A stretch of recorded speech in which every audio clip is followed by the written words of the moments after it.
what was on the parking ticket. He's just trying to make a point. He's being a prat, isn't he?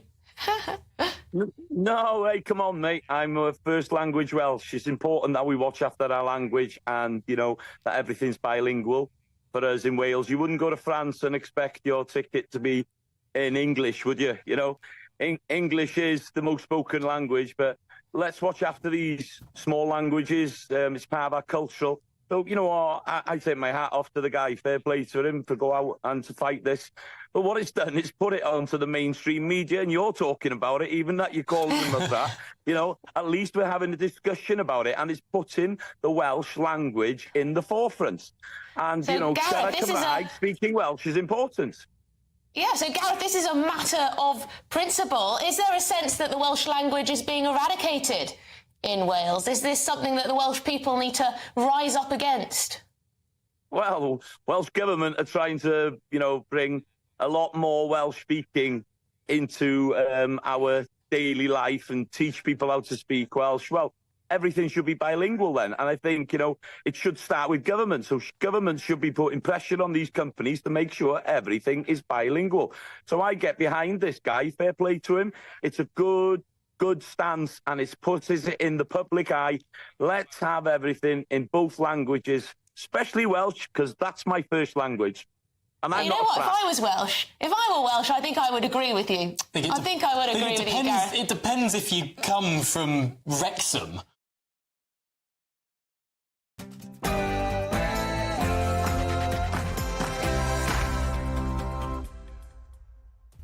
Morning, 9:30 on Wednesday, the 29th of May. This is Britain's Newsroom with GBNews with Andrew Pearce and Bev Turner. Very good morning. So, Diane Abbott, the first black female MP, says that she's been banned from standing for the Labour Party as a candidate in this upcoming general election. It could end, of course, her 37-year stint in Parliament. And I'm sorry about this. Another British institution bites the dust. We highlighted this on this programme a few weeks ago. The Royal Mail has agreed to a £3.5 billion takeover offer from a Czech billionaire. And Mickey Mouse degrees to be axed. Well, Rishi Sunak has promised to create 100,000 new apprenticeships and will ban rip-off university degrees. An NHS backlog. Sir Keir Starmer says he will fix the waiting list in 5 years. He says Labour have done it before and they'll do it again. We'll ask how. And zombie knives for sale. Our reporter has purchased a twin set of 20-inch blades without any ID checks online or during courier delivery. We'll bring you that exclusive report very soon.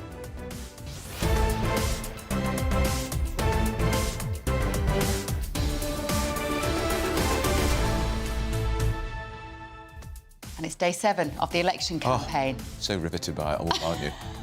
Only 36 to go. We're going to see how the parties are representing themselves all around the country this morning as well. Get in touch with your thoughts, gbnews.com/your say. First, though, the very latest news with Tatiana Sanchez.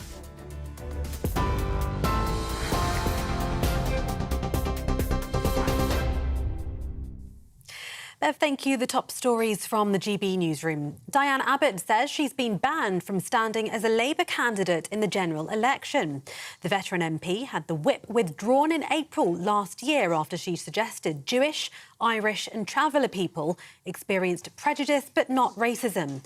She later apologised and withdrew the remarks, and an investigation concluded in December. But the Labour leader says the party's internal process took longer to resolve. Ms Abbott was a close ally of former leader Jeremy Corbyn and served as his shadow Home Secretary. It's unclear whether she'll contest her seat in Hackney North and Stoke Newington. The owners of Royal Mail have agreed to a £3.5 billion takeover bid by Czech billionaire Daniel Kretinsky. The deal will see universal service obligations continue, including one price goes anywhere and first-class post 6 days a week. The company's branding will also remain, as will its UK headquarters. The sale has attracted heavy scrutiny from senior politicians and unions. Business Secretary Kemi Badenoch has underlined the need to protect postal services in remote areas, while Labour says Royal Mail's place in public life must be protected. The Prime Minister is promising to create 100,000 more apprenticeships every year by shutting down what he calls rip-off degrees. Rishi Sunak was aboard an overnight sleeper train from London Paddington last night en route to Cornwall. He's outlining plans to clamp down on the worst-performing university degrees and replace them with high-skilled apprenticeships. Labour says apprenticeship achievements among those under the age of 19 have dropped by 50% since 2016.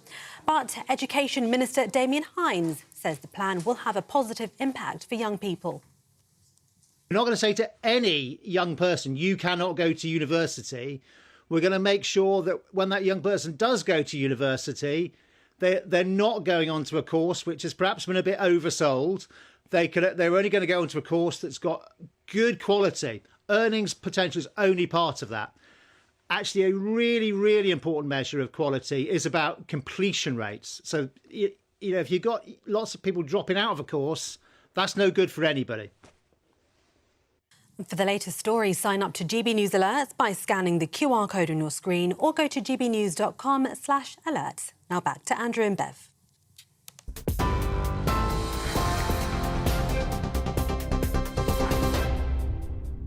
Very good morning, 9:34. Welcome to Britain's Newsroom on GB News with me, Bev Turner, and Andrew Pearce. Well, of course, the Labour Party want to be talking about NHS waiting list today, but they've dug a bit of a hole, in my view, over Diane Abbott, who is an historic figure, whether you like her or loathe her. She's the first black woman MP in our history, and she had the whip removed, which meant she was effectively removed from the parliamentary party. They've restored it, but now told her she can't stand as an MP in the election. That's right. So if you remember, the former Shadow Home Secretary, she was suspended last year. She said that Jewish, Irish and traveller people do not face racism all their lives, and she compared the racism that they would suffer to people with red hair, for instance. That got her into a lot of trouble. She did an anti-Semitism awareness course. Yeah. She took the punishment and she made a very public apology, but now she's been told she can't stand as an MP. And Labour have had a year-long investigation into this, which is absurd because she wrote it in a letter in the Observer newspaper. So what's there to investigate? Absolutely. My My old chum Kevin Maguire's here, associate editor at Daily Mirror, is plugged into Labour better than anyone. Kevin, they've made a mess of this. They have. Keir Starmer was former Director of Public Prosecutions. He said he wants to speed up justice when he becomes Prime Minister, if he becomes Prime Minister.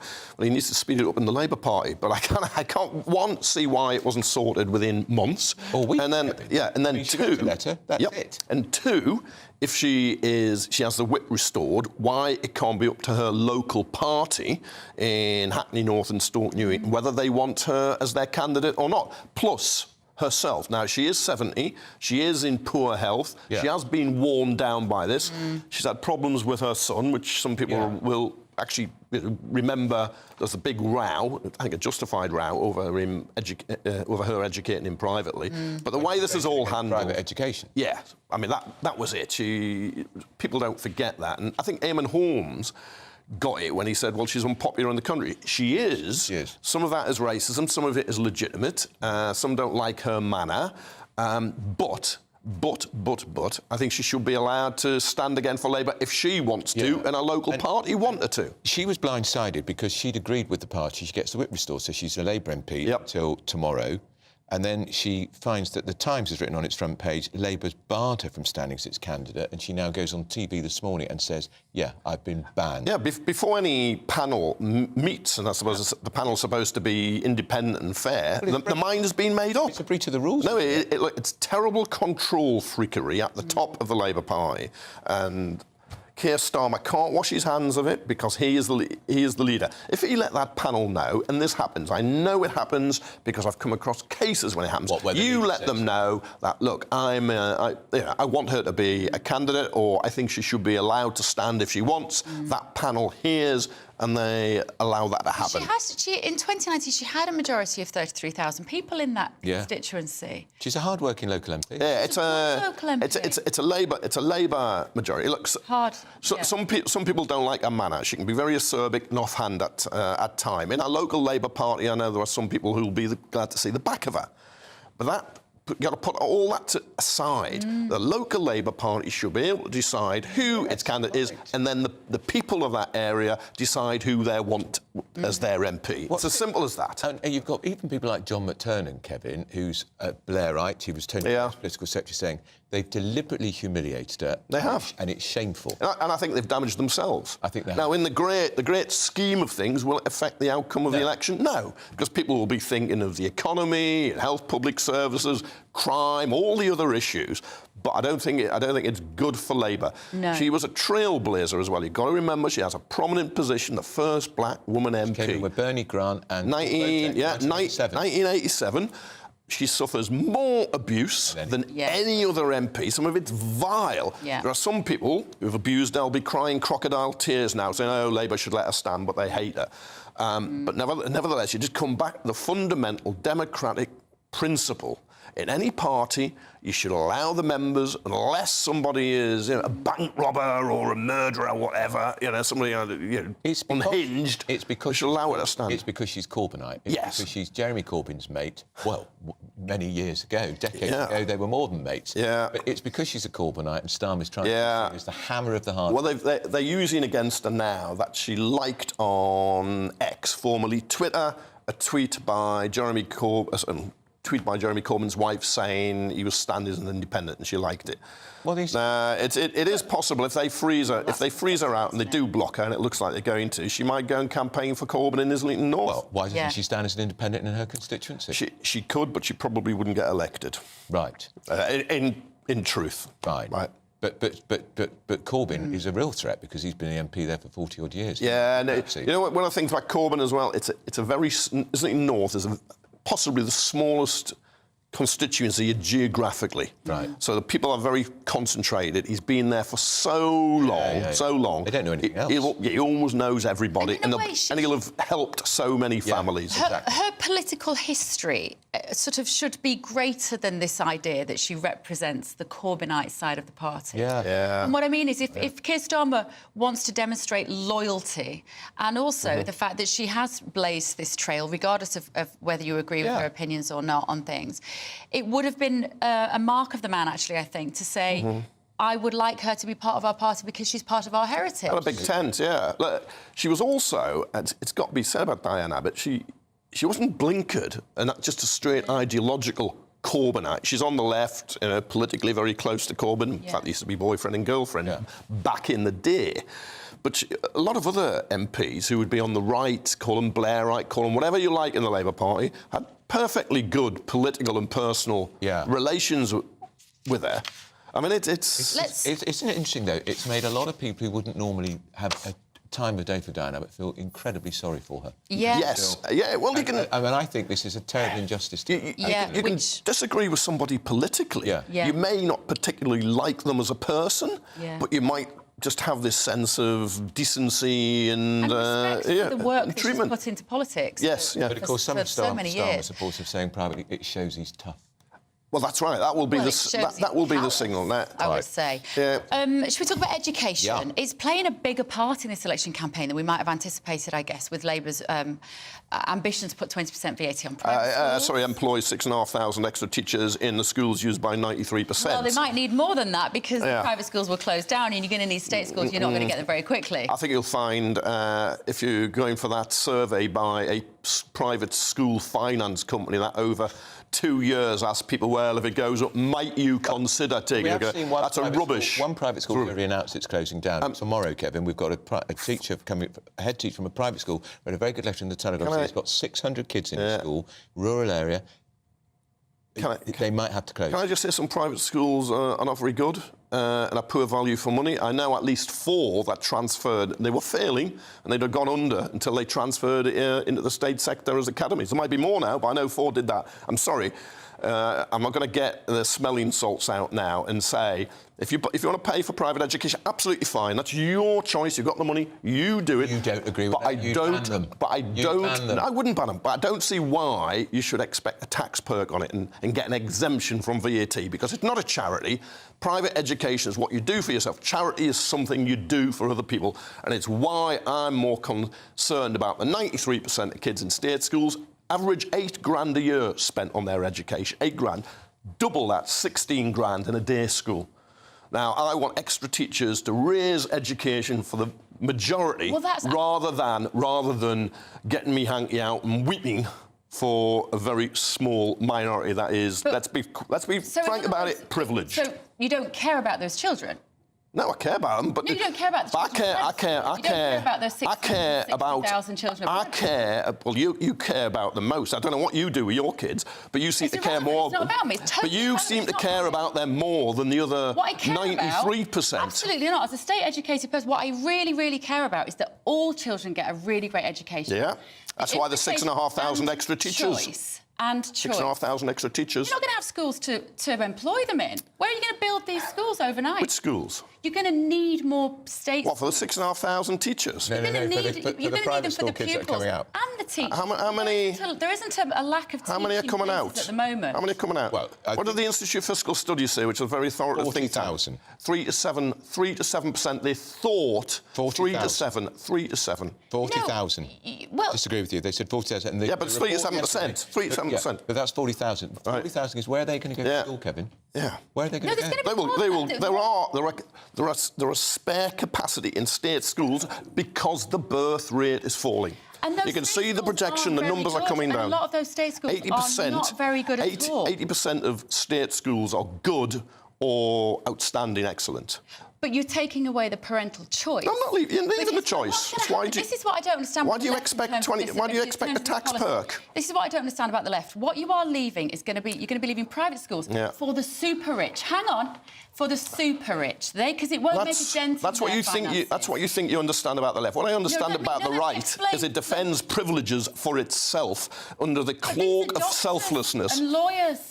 And teachers, two-income families, sometimes having the grandparents help them. Yeah. A lot of children on bursaries, a lot of children... Higher income families. It's jealousy, Kevin. No, it's not. Smacks of jealousy. Well, no. I love the state system, but I also want people to have choice. It only smacks of jealousy if you don't care about the other 93% and you just focus on the 7%. And you ignore almost all middle-class families as well as working-class families, because most working middle-class families, the overwhelming majority of middle-class families use the real public schools, the state schools, like working-class families.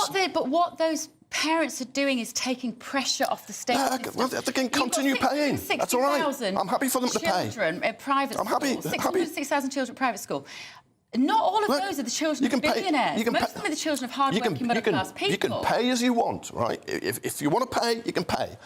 But it's all whether you should expect. Do you think this is a tax policy, or do you think this is slowly backfiring because so many aspirational parents think I want to put my kids in this little private school, but they can't afford the 20%? Right. I think the 93%, or most of the 93% who use state schools, including the vast majority of middle class, are aspirational too. Right. And they want their better schools. And that is where, if you just keep focusing it on why you're putting this VAT on these private schools, and you ignore what that will fund, I can see how you can distort the policy. I can see how you get it. But you keep missing out the 6,500 new teachers. You're punishing children. I think you'll find you're benefiting all the kids will get the 6,500 teachers. We want to talk to you about your hero, Angela Rayner. It's not my hero, Kevin's hero, because she's been cleared, or has she? Stay with us. Up next, we'll also be talking about... we've talked about NHS waiting time. Yeah. Kevin Maguire, me, Andrew Pearce. Oh, Mickey Mouse degrees. Did you do Mickey Mouse degree? No, I did a degree. Right. Okay. I did a Marxist mouse degree, you would call it. You'd call it. I'm joking. Some horrible old lefty lecturer, which is why you are the way you are. Don't go anywhere. Newsroom, GBNews.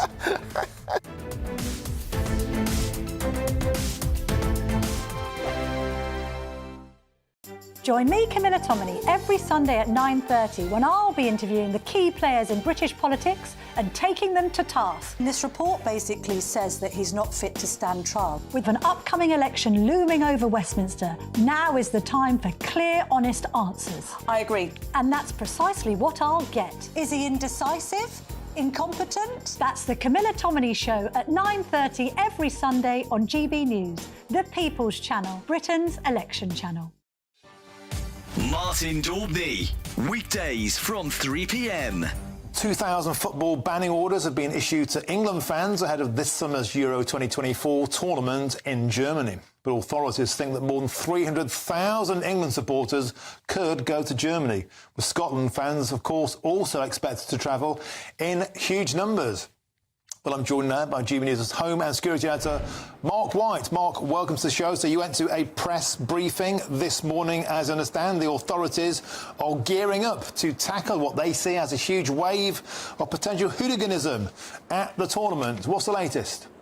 Well, they're certainly not saying they're expecting hooliganism, and they are preparing for the worst, of course, if it happens, but hoping for the best. They say that in recent tournaments, England fans and, of course, Scotland fans have been pretty well behaved, but there will be very significant numbers attending that tournament, which gets underway in just over 5 weeks' time. That first match is Scotland taking on Germany in Munich, and of course just 2 days later it's England against Serbia near Dortmund. So 300,000 England fans alone they're expecting, because it's so accessible. I spoke earlier to Chief Constable Mark Roberts, who is the national lead for football policing. This is what he told me. Positive, you know, England fans got a great record at recent tournaments. We know when any number of that people travel, there's always potential for issues, but I think the German authorities are really well prepared. And I think one of the positives, particularly thinking about our fans, Germany's a beer drinking culture, so the police are well aware of dealing with people in the nighttime economy.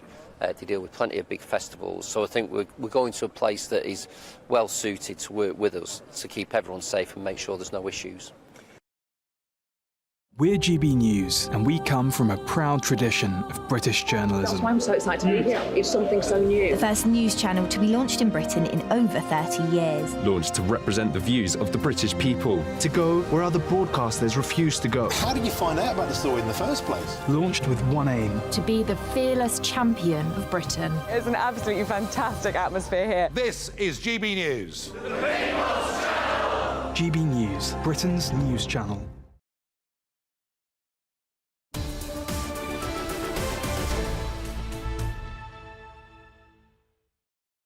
Kevin Maguire still here, round 2 with Beverly Turner and round 3 with me. I want to talk to you about your great friend Angela Rayner, Kevin, the deputy leader of the Labour Party. The police have, surprise, surprise, they're taking no further action about it. This was after the book written by Michael Ashcroft, who you're going to mention in 30 seconds as a billionaire. He didn't mention anything to do with her tax affairs. He said when she was married, before she was an MP, he said in the book that she had a house which she bought under right to buy. Her husband had a house up the road. They lived together, and the house was rented out. Was she registered correctly on the electoral register? The police have now decided they're not proceeding any further. But you don't think the police should have been involved in the first place? No, it was a political hit job. I think all the questions, or some of the questions, are quite valid. You can raise it and you can have discussions about it. But it's political parties running off to the police to say, right, you've got to get involved. You've got to get involved. Why should she not face a police investigation? You can see now the fact they're not, to say there's no criminal charges, case over, that it was a put-up job. If they'd have come up with charges, you could say it was a justified inquiry. How would they know whether it was a legitimate case unless they looked into it? Because they had no evidence. They had no evidence of a problem. They had no evidence of a problem. And I come across lots of Conservative MPs who people whisper and say, oh, they're up to something. And you say, nah, I don't believe it. You are it's a smear. First to cry wolf if it's a Tory. No. Send in the police, send in the business, send in the investigators. The difference was Partygate in Downing Street, because at the time lockdown was being imposed on everybody. There was no evidence she'd committed any wrongdoing, and I just think it was a waste of police time. Was it a dozen detectives at the time? You think they could have been catching muggers, burglars, thieves, rapists, murderers? Instead, Greater Manchester Police bowed to political pressure from a Tory deputy chair, James Daly, who's going to lose his seat anyway because he got a tiny majority in Bury North. Isn't it right, though, that MPs probably have to be held to a higher standard? I think there is. And there's a parliamentary system, as you know, with internal scrutiny. And the media always, GB News, Mirror, Mail, everybody else, I think that's all fair enough. It's this running off to the police and saying, you must investigate. Does this mean we'll see more of her in the campaign now? Because you might see... all we've seen is Starmer, that Dalek, talking Dalek, what's her name, Rachel Reeves, and we've seen a little bit of a bad-tempered West Street. We haven't seen the Deputy Leader of the Labour Party at all, Ken. No, I think she has been around and done a few appearances, but I think you're right, because it was a cloud over her. But that was the whole point of the political attack, because the Conservative Party knows she appeals to a section of the electorate they can't reach, because she is the working-class woman who left school at 16, no qualifications, put a baby on the way, got a job as a carer, and clawed away. No, but this is it. This is important. This is important. What did you think of that footage of her begging for the vote in Ashton-under-Lyne in the room of Muslim men yesterday that couldn't even look her in the eye? That was a bit embarrassing. I think whenever you get a group that is, if they're sexist, and you can get people in the white population who are the same, sometimes other religions too, unfortunately. No woman in that room. I feel very uncomfortable about that, Bev. I'm with you. Beverly found something in the bin. Oh. Do you want to see more of these two men shouting at each other? They're going to be on stage. Look at that. That's the Square Theatre, Judith. She found this in a bin. This is really worrying. And you know why they threw it in the bin? It's when they saw your face on it, Kevin. No, people like me. GB News viewers, I bet if we had a poll of them, they would agree with me rather than you. I doubt that. I think they would. It's the weather. Bev, do you agree? No, she doesn't. Yes, she does. A brighter outlook with Box Solar, sponsors of weather on GB News. Good morning, welcome to your latest GB News weather update from the Met Office. It's going to be a brighter day today.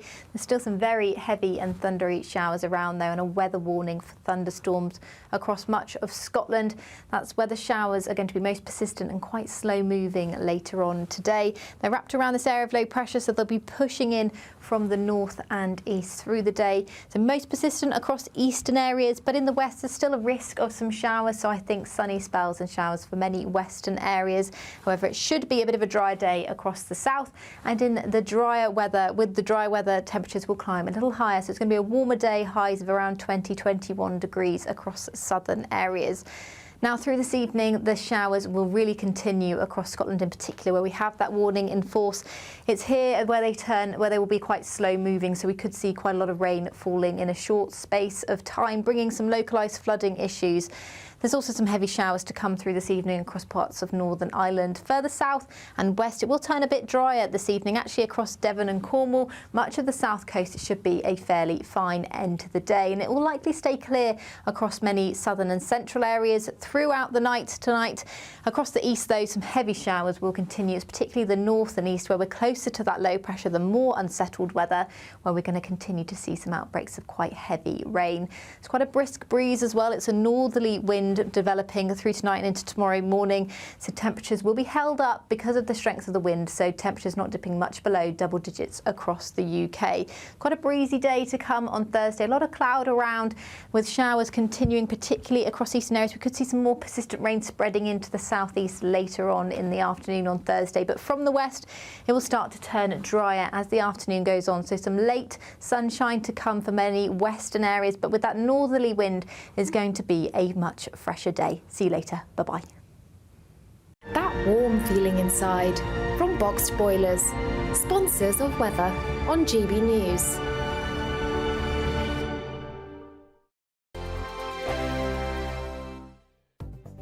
The latest GB News travel. Good morning, I'm Russell Holding. On the A74M in Dumfries and Galloway, two lanes are closed southbound after a vehicle caught fire between junctions 16 and 17 from Johnston Bridge towards Lockerbie. It's sloped towards and past there. In Greater Manchester, the A664 is closed each way between Blakely and Harperhay after an accident. On Merseyside, Moorgate Road South is closed each way between the A580 East Lancs Road at Kirby and junction 4 of the M57 at Knowsley after an accident. In Shropshire, the A41 is closed each way between Weston Heath and Bloomsbury for an investigation. In Oxfordshire, the A34 is partly blocked southbound by an accident just after the A44 Pear Tree interchange at Oxford, causing delays. And on the M3 from Surrey into Hampshire, there's a lane closed southbound. Someone's broken down between junctions 4 and 4A from Camberley to Farnborough. That's the latest. You can stay up to date throughout the day by visiting our website, gbnews.com. You really could be our next big winner with an incredible £20,000 in tax-free cash to play with this summer. What would you spend that on? Well, whilst you're thinking about it, listen to some of our previous winners getting that winning phone call from us. You're the winner of the Great British Giveaway. I'm slipping neck. Oh dear. Oh my God, are you joking? Do you know what? I've never won anything like this in my life. Oh my God, this is amazing. Thank you. Hurry, as lines close on Friday. For another chance to win £20,000 in tax-free cash, text PRIZE to 63232. Text costs £2 plus one standard network rate message. Or post your name and number to GB05 PO Box 8690 Derby DE1 9TT. UK only. Entrance must be 18 or over. Lines close at 5 p.m. on Friday. Full terms and privacy notice at gbnews.com/win. Please check the closing time if listening or watching on demand. Good luck. Join me, Camilla Tominey, every Sunday at 9:30 when I'll be interviewing the key players in British politics and taking them to task. This report basically says that he's not fit to stand trial. With an upcoming election looming over Westminster, now is the time for clear, honest answers. I agree. And that's precisely what I'll get. Is he indecisive? Incompetent? That's the Camilla Tominey Show at 9:30 every Sunday on GB News, the People's Channel, Britain's election channel. GB News is the home of free speech. We were created to champion it, and we deliver it day in, day out. Free speech allows us all to explore and debate openly the issues most important to us, our families, and of course, the British people. Having challenging conversations to enlighten each other. Which is why we hear all sides of the argument. We are the People's Channel. We will always stand by the freedom to express yourself. On TV, radio and online. This is GB News, Britain's news channel.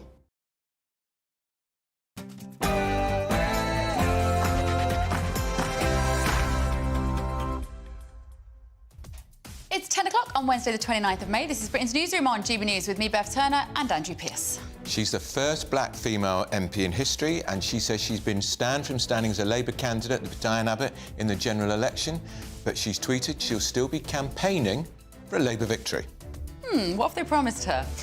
Another British institution bites the dust. Royal Mail owners agree to a £3.5 billion takeover from Czech billionaire Daniel Kretinsky. And no police action. Labour's deputy leader Angela Rayner has been cleared of any criminal wrongdoing over the Council House row, but is she completely in the clear? And Rishi Sunak said he's going to axe Mickey Mouse degrees and replace them with 100,000 apprenticeships. He's going to ban what he calls these rip-off courses. We're going to be looking at what he means. Boris to the rescue. The Prime Minister says he's been speaking to Boris, well, at least once, about the threat from Labour. Do the Tories need him to win the election?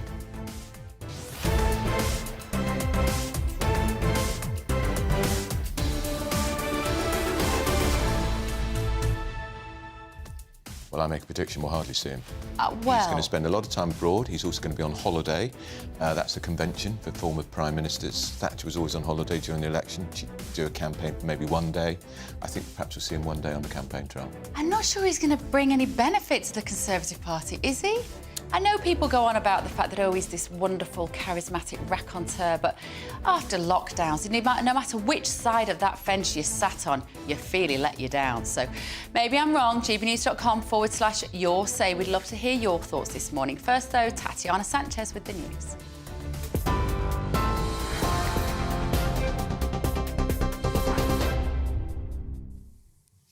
Bev, thank you very much. The top stories at 2 minutes past 10. Diane Abbott says she's dismayed that numerous reports suggest she's been barred from running as a Labour candidate in the general election. The veteran MP had the whip withdrawn in April last year after she suggested Jewish, Irish and traveller people experienced prejudice but not racism. She later apologised and withdrew the remarks, and an investigation concluded in December. But the Labour leader says the party's internal process took longer to resolve. Ms Abbott was a close ally of former leader Jeremy Corbyn and served as his shadow Home Secretary. It's unclear whether she'll contest her seat in Hackney North and Stoke Newington, but she says she will be campaigning for a Labour victory. The owners of Royal Mail have agreed to a £3.5 billion takeover bid by Czech billionaire Daniel Kretinsky. The deal will see universal service obligations continue, including one price goes anywhere and first-class post 6 days a week. The company's branding will also remain, as will its UK headquarters. The sale has attracted heavy scrutiny from senior politicians and unions. Business Secretary Kemi Badnoch has underlined the need to protect postal services in remote areas, while Labour says Royal Mail's place in public life must be protected. The Prime Minister has promised to create 100,000 more apprenticeships every year by shutting down what he calls rip-off degrees. Rishi Sunak was aboard an overnight sleeper train from London Paddington last night en route to Cornwall. He's outlining plans to clamp down on the worst-performing university degrees and replace them with high-skilled apprenticeships. Labour says apprenticeship achievements among those under the age of 19 have dropped by 50% since 2016. But Education Minister Damien Hinds says the plan will have a positive impact for young people. We're not going to say to any young person, you cannot go to university. We're going to make sure that when that young person does go to university, they're not going onto a course which has perhaps been a bit oversold. They're only going to go onto a course that's got good quality. Earnings potential is only part of that. Actually, a really, really important measure of quality is about completion rates. So, if you've got lots of people dropping out of a course, that's no good for anybody. NHS waiting list targets would be met within 5 years of a Labour government. That's according to a pledge by Sir Keir Starmer. Waits of more than 18 weeks would be eradicated with an additional 40,000 appointments, scans and operations in England each week during evenings and weekends. The Tories called it more copy and paste politics and pointed to its plan to invest in NHS technology. But Shadow Health Secretary Wes Streeting says the backlog, which currently stands at 7.54 million, could rise to 10 million if the Tories are returned to government. £1.6 billion package for NHS waiting times is funded by clamping down on tax avoidance, closing the non-dom loopholes that, surprise, surprise, the Tories have left in there for their mates. Leopards don't change their spots. Bear that in mind on July the 4th. And that means we'll be able to fund this capacity in the NHS linked to reform. And that's what people can expect from the NHS. But Rishi Sunak says, on one hand, we're spending huge amounts of money on the NHS, but on the other hand, we're seeing the worst crisis in its history. And that's what happens when you have a government that only does investment but doesn't do reform.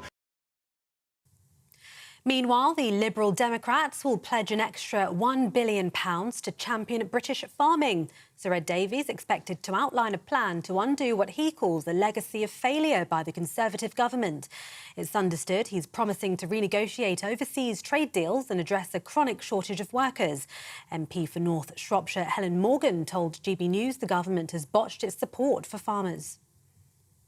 Since the Conservatives changed the way that they would subsidise farming, they moved from a basic farm payment system to a system that rewards farmers for environmentally sustainable practices, which is all very well, and we're broadly supportive of that. But it's been a really botched transition where the basic payment has been phased out too soon, and the new system isn't really ready to go or clearly understood. Coupled with a really, really difficult environment for farming at the moment, we're seeing a lot of farmers go bust, and obviously we need them to produce our food for the future. So it's really important that we get this right and that we get enough money into farming. And British drivers are paying more for diesel than anyone else in Europe. The average cost for a litre of diesel is 155 pence, which is 5 pence more expensive than the second highest average in the rest of the continent. The RAC says there's no good reason for the high diesel costs or for retailers across the UK not to cut prices at the pumps. For the latest stories, sign up to GB News Alerts by scanning the QR code on your screen or go to gbnews.com/alerts. Now back to Andrew and Bev.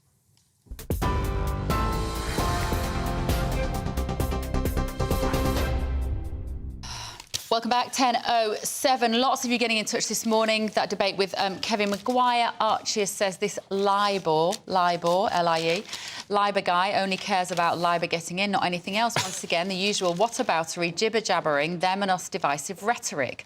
That's all they know. Let's drag everyone down to the lowest level, taking away people's ambition to do better for themselves and their families. What's the point of working hard? If Labour will just say, how dare you, get back in your box, hard worker with dreams of doing better, get down here with the rest of us or else. Kevin also made a completely bogus point about the birth rates falling. If a private school closes in the next 6 months because it's going to be brought in straight away and you're 14, I don't think the birth rate matters one fig. Correct. The birth rate is falling, but that is not going to make any difference if you're currently in year 8, about to do the remainder of your high school time, and your parents have to move you to the state school. The disruption for individual children is what people don't understand. People are saying to me, oh, Bev, you're just like sticking up for the rich. I'm not. I'm talking about the fact that these children are the ones who will be punished for this. Here's a classic example. Alison has got in touch. Morning, Alison. We're trying to move my granddaughter to another school because of bullying. There is not one year 9 school place available in our city. She's now having to do online homeschooling. So where are these extra kids going to go? And even if Maguire doesn't accept the report the other day, which said 210,000, I think it's accepted there will be a minimum 40,000 kids will be displaced from the private sector. One of the best assessments I've seen was from a wealth fund analysis organisation that basically talks to people who've got kids in private school and say, what are you doing with your money? And when this idea was mooted of 20% on VAT, the figure that they're looking at that quite confidently will take their children out of private school is 155,000.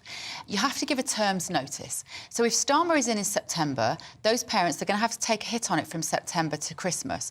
And then they're going to have to move their children in January. We could have 155,000 children in January looking for places in the state school. And Bren says, and there we have it, Kevin with the green chip on his shoulder will make sure anyone with aspirations gets stamped on and told to learn their place. He fails to take into account the amount it costs to keep a child in state school, which is free, against the pittance of tax relief. You're right, 1.3 billion it's going to earn. That's nothing in terms of tax. Right, moving on. Yeah, Labour's Deputy Leader Angela Rayner will face no police action over her 2 homes, but is she totally in the clear? The Ashton-on-Dyne MP faced claims that she broke electoral law, dodged capital gains tax and council tax by declaring the wrong home. Greater Manchester Police are dropping the investigation, but HMRC are under pressure to confirm whether it was sanctioned. They will never tell us, of course, whether they're investigating or not. So what is the capital gains tax issue? What has she been accused of dodging? Let's talk now to Chief Economic Advisor at the Centre for Economic and Business, Vicky Price, who's no stranger to this programme. Vicky, morning to you. Can you explain? She's got through the police investigation. We don't know if HMRC are looking into her affairs, but if they are, what exactly would they be investigating? They'll be looking at whether the sale of her original house that she had, which she had bought, which had been a council flat, if you remember, a council house, the capital gains that she made should be taxed or not, or should have been taxed or not, because she was using her husband's home as a place to stay mostly. So the question is, was this a second home? And therefore, does it become eligible for capital gains tax, which was 28%, and it's now been reduced as of April 6, 2024 to just... Vicky, we're just going to have to jump in if we've got an audio issue here, so we're going to come back to you shortly. I can hear my voice. Oh, well, that explains. We can barely hear you. Right, we'll come back to you very shortly, as soon as we get that fixed. We've got the barrister Sam Fowles here. Sam, we're going to get Vicky to talk about the capital gains issue, but what about... Kevin Maguire was on earlier saying outrageous the police were involved in the first place. Why is it outrageous? I think it is a problem. I think it's that we're seeing a trend. We saw it in Beergate. We're seeing it now of government putting pressure on police to investigate its opponents. And that's not a good thing in a democracy. That's always worrying in a democracy. Over Beergate, you had Keir Starmer cleared by police, and then MPs, members of the government and their allies in the press putting pressure on Durham police to reopen the investigation, and it was cleared again. Here, again, you've actually got the Greater Manchester Police themselves saying, look, we opened this investigation because of the pressure we were under from the press, and that was the government's allies in the press. Why do you say it was because of pressure from the press? There was a complaint made to the police, one at least that we know about, by a Tory MP. If it's a person who's the deputy of the Labour Party, a very senior figure in public life, isn't there a duty for the police to be seen to be doing their job, irrespective of how powerful or not they are? Well, isn't that the real point? Yes, if the allegation is credible. And what we've got the Greater Manchester Police themselves saying, look, we did a public interest test on this, and the reason we decided it was in the public interest was because of the volume of coverage, not solely, but in large part because of the volume of coverage we were getting in the press. Now, that coverage was all coming from government allies. And I think it's a real problem when you can... reported it? The BBC reported it? They're hardly a government ally. BBC reported say the opposite. Well, I disagree on that, but that's a whole other segment. BBC reported, but the majority of it was coming from... Sam, you can't have it both ways. It was reported by Channel 4, the BBC, ITV. It was reported generally. The Deputy Leader of the Labour Party, under pressure over whether she lied about her home arrangements. Well, I did a little bit of research into this and just looked at the coverage in the different publications. And sure, you get a news report in the BBC. I think there's a news report in The Guardian, actually. But we're comparing one with, I mean, tens, possibly 20s, every week in things like the Daily Mail, the Daily Telegraph, that was urging police to investigate this. And I think when you can do that, it's for a political purpose, and it turned out there wasn't anything behind these allegations. I think even, and I'm reading from the Telegraph now, the Telegraph is reporting that even HMRC has said there's nothing further they're looking into. So there's nothing at the bottom of this, but the Conservative Party, the government, have got a good 2 months, maybe 3 months of good political coverage, attacking the Deputy Leader of the Labour Party out of it. And they're using public resources and police to score those political points, which is really worrying. I think you're wrong about the Telegraph. Actually, what the Telegraph says is HMRC is under pressure to confirm whether it will sanction Angela Rayner after police said take no further action. HMRC never tell us, Sam, whether they're investigating anybody. If for instance, we didn't know HMRC was investigating Nadeem Zahawi, the former Tory Chancellor, but we did find out when they sanctioned him and he had to pay £3 million. Yeah, this is... So I'm just looking at the article online, and it's from so they quote a Labour spokesman that says HMRC looked into this matter at Angela's request to confirm there was no capital gains tax liability. Not sure I'd believe everything that's said. I think I'd rather hear it from HMRC. I think that's fair, but again, if there's nothing there, we're not going to hear anything more from HMRC. Right. Yeah. I think you're right to bring up Nadine Zahawi, because I think we do also need to look at the sort of staggering hypocrisy going on here. These allegations first came from Lord Ashcroft, who again has been accused of Angela Rayner's maximum tax evasion. I think she was accused of was $3,500. I'm going to jump in again, Sam. He did not mention her tax affairs anywhere in his book. He did not. He mentioned the electoral issue correctly. That's what he said. So, let's talk. He's a Tory donor. He's not for 15 years, and was a deputy chair of the party. Written this book, accused of using tax havens. Current Tory donor, the Bamfords, accused of avoiding 500 million. And these are just accusations, 500 million. Robert Jenrick admitted to a parliamentary committee that while in government, he helped a Tory donor avoid 45 million worth of tax. Now, the fact that the government has sort of come down so hard and made so much hay over Angela Rayner, while at the same time not just taking money from people accused of avoiding tax, but actually facilitating avoiding tax itself, is, I just think, stunning hypocrisy. OK, we've got Vicky Price back, who is the Chief Economic Advisor at the... where is she? Vicky Price is at Centre for Economic and Business. Vicky, we've got you back. Can you explain to us again? So we don't know whether HMRC is investigating or not. If they are, can you explain what the issue is? Thanks. OK, well, the difference would be whether you don't pay any capital gains tax at all because it is your main residence, which is what, most people do when they move home. They don't pay any capital gains tax, or whether you have to pay. It was 28%, is now 24% capital gains tax because it is your second home. When you're selling that, you have to pay back that, you have to pay that tax to the government. There has been a lot of tightening up of rules on second homes. Second homes, when you're buying a second home, you have to pay, or you own a second home, which you're leaving sort of unused and you're not letting it out, where you can turn it into a business if you are so inclined. You pay higher council tax 3% higher council tax. There's now the possibility from next year to pay even 100% more council tax than you otherwise would. There is the councils have that ability to do it through a new act, which is called the Levelling Up and Regeneration Act of 2023. And of course, if you're buying a home that you're not going to use as your main residence, you also pay higher sort of stamp duty more generally. So more council tax, more stamp duty.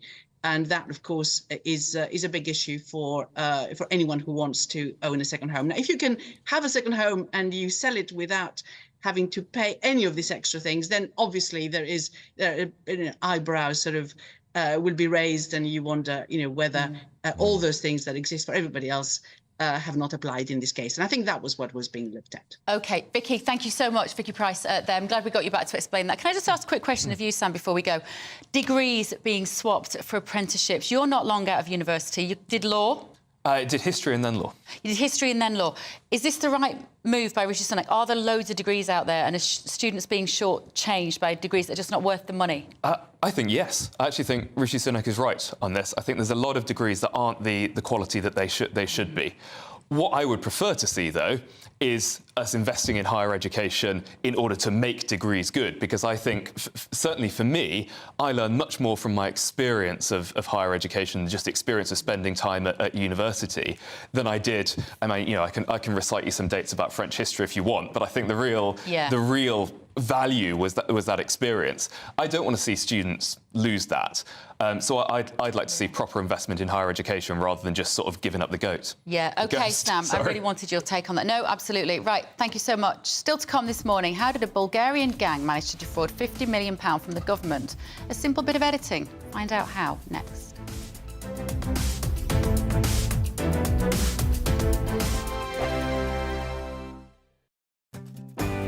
I'm Ellie Costello, and thank you so much for joining us here on GB News, the People's Channel, Britain's news channel.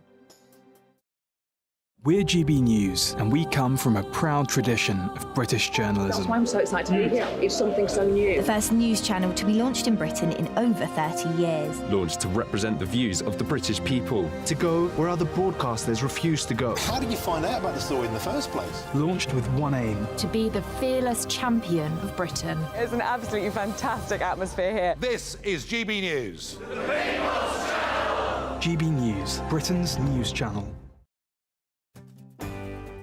I'm Mark Dolan, and this is GB News, the People's Channel, Britain's news channel. This is GB News, Britain's news channel. So the UK's most popular baby names have been revealed, with Noah and Olivia again topping the annual list. In at number 2 is Mohammed. For boys, list is on the screen here. Number 3 for boys is George, then it goes Olivia, then it's Leo, Arthur, and so on. And for girls, so Olivia is number 1, then Amelia, Isla, Ava, Lily, Ivy, Freya. There we go. Any of those names take your pick? Where's Dawn, by the way? Well, yeah, there's on the Telegraph website, right, there's a really good way linked into this where you can actually put your name into the search engine, and these are names from 2022, by the way, and it tells you how common your name was. And I did put Dawn in. It's never been that popular. Can't think why. And there were only 5 babies named Dawn in 2022. Really? That's surprising. It's not a full confession here, right? My middle name, Mum, I hate you, is Maureen. Why is everyone laughing? My middle name is Maureen, which is a good old-fashioned East End name, and that has completely died out. There were no babies named Maureen. Well, it's interesting, isn't it? Names like Keith, for example, Peter. Would you call a baby these days Keith or Ian? Baby Ian? Without a doubt. I feel like I'm in a persecuted minority, you see, because later on, when I'm watching the boxing with Terry, Steve, Mick, Phil and Kev, right, and Peter, there are no such names featuring in this list. We are dying out. Our names will soon be gone forever, and I feel victimised by it. Likewise, I should think we should start a campaign group and go on a protest march through London. Cans, what do you make about Mohammed being number 2 for boys' names? I'm not going to comment on people. They're going to call what they want to call. What I find interesting is people that do double barrel because they can't decide, and a lot of people do that, and that's a bit difficult because I think you should just pick a name. I tell you names that are falling down the list though: Harry and Meghan. I'm Arlene Foster on GB News, Britain's news channel.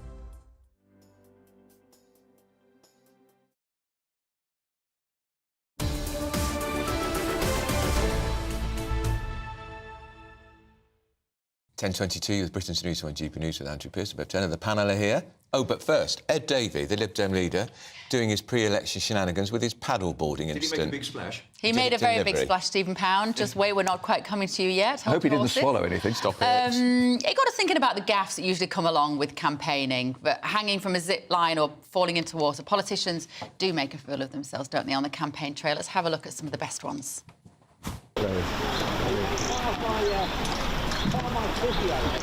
I'm enjoying this, honestly.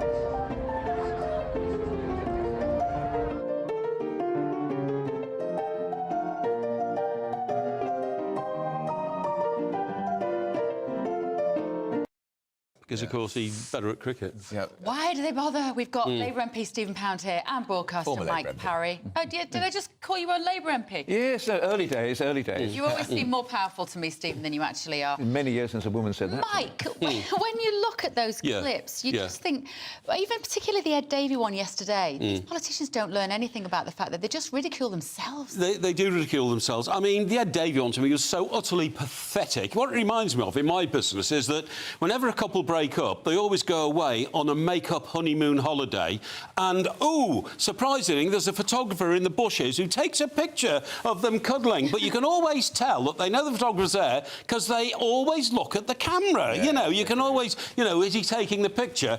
Ed Davey staged that to make himself look as stupid as possible. I mean, what he tried to do was he tried to imitate somebody who was pretending to do something and who then fell. But because the first one was so obvious, he had to do it 4 more times. And in fact, by the last one, he was diving forwards off his board. I agree. Utterly embarrassing. And I think you can only do that if you know it doesn't matter what the outcome of the election is, you're not going to have any power in the country. Exactly. So it doesn't make a difference as to how stupid you look, as long as you get in the paper. It's just so disappointing because he's there talking about a really serious issue about clean water, I know. which so many people feel really strongly about. You don't have to resort to those sorts of I couldn't agree more. tactics. But I mean, the Liberals have pretty much written the book on this, with all the. But I mean, they asked me to dress up as a chicken once. What? The Labour Party had this ridiculous idea in those days when Tom Watson was actually doing our elections.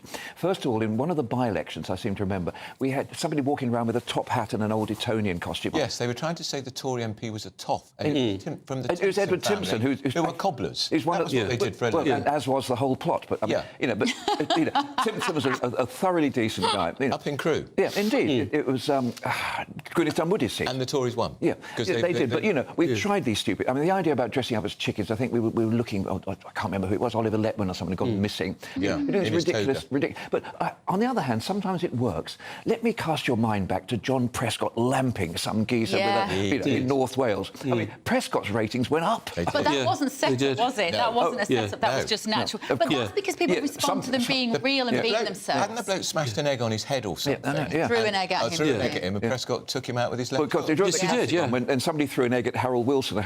It just shows you that people are so well off under Labour they can afford to throw eggs away. Yeah. Let's talk about this story then, guys. It's in the paper today, and Rishi Sunak's we're getting these policies every day, aren't we now? Thrown at us. Universities, Mike, and swapping university degrees that Rishi Sunak deems to be Mickey Mouse. You probably may not consider them Mickey Mouse if you're on them.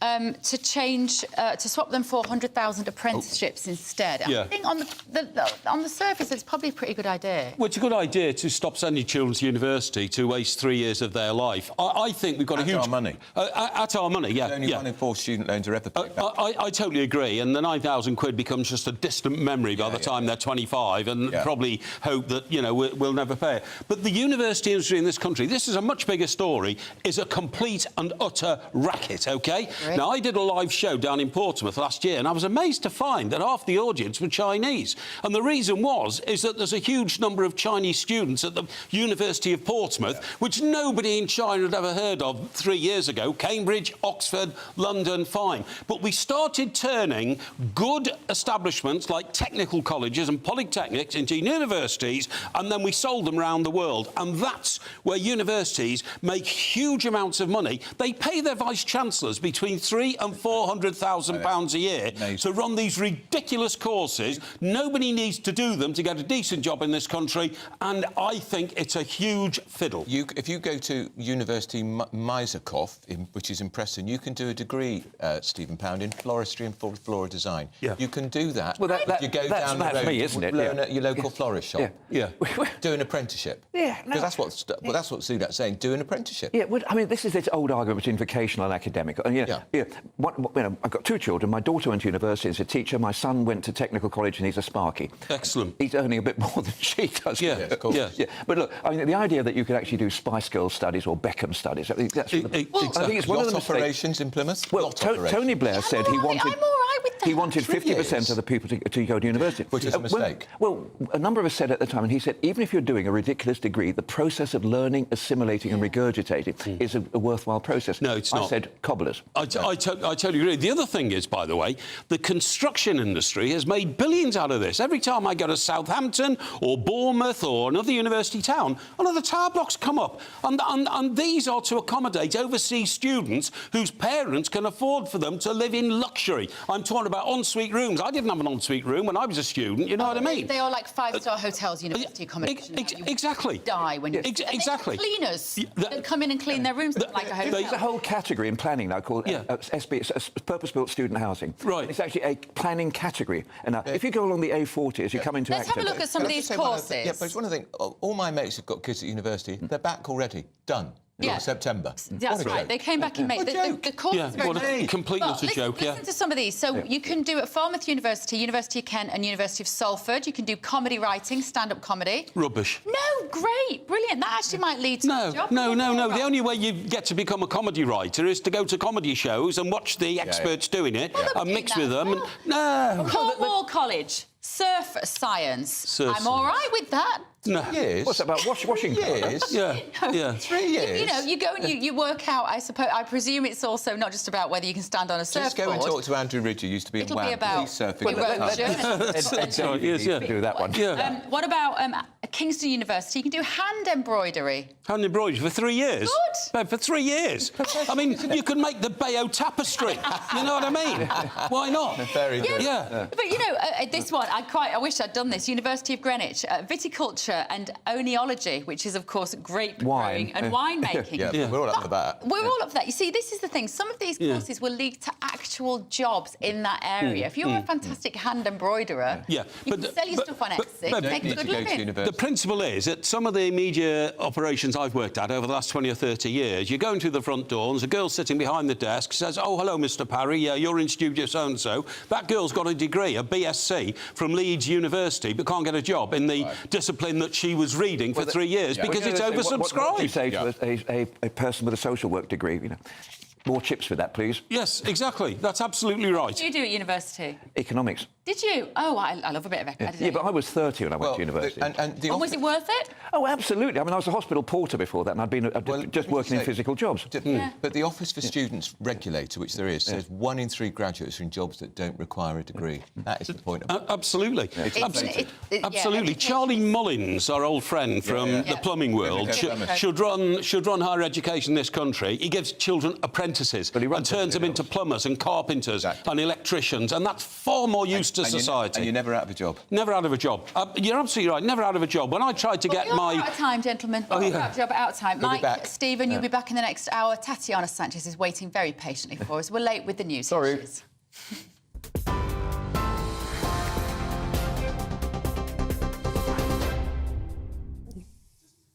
Bev, thank you very much. The top stories this hour. Diane Abbott says she's dismayed by reports suggesting that she's been barred from running as a Labour candidate at the general election. The veteran MP had the whip withdrawn in April last year after she suggested Jewish, Irish and Traveller people experienced prejudice but not racism. She later apologised and withdrew the remarks, and an investigation concluded in December. But the Labour leader says the party's internal process took longer to resolve. The Prime Minister has said Sir Keir Starmer should be transparent about Ms Abbott's position. She was a close ally of former leader Jeremy Corbyn and served as his shadow Home Secretary.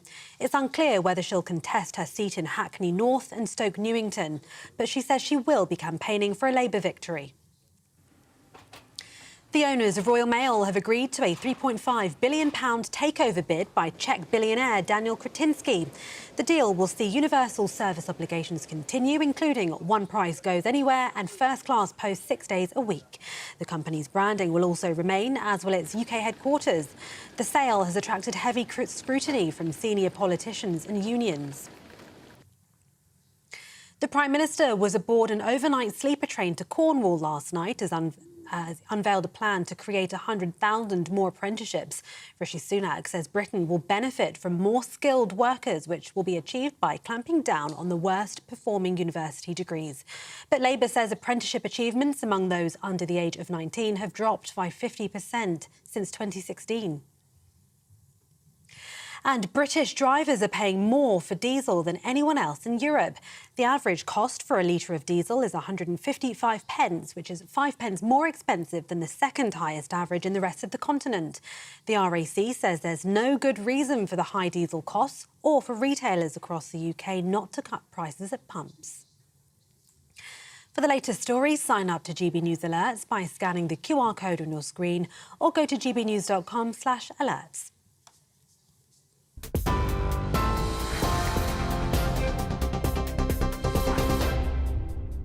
Cheers Britannia Wine Club proudly sponsors the GB News Financial Report. Here's a quick snapshot of today's markets. The pound will buy you $1.2757 and 1.1770 euros. The price of gold is £1,836 and 63 pence per ounce, and the FTSE 100 is at 8,245 points. Cheers Britannia Wine Club proudly sponsors the GB News Financial Report. Do you know what a deep fake is? Do you know, Andrew? Is it something to do with the suntan? No. Or boobs. That is not what it's about. Deep fakes are an AI-generated image, and they're going to influence the general election result. We'll explain it all in just a moment. This is Britain's Newsroom on GB News.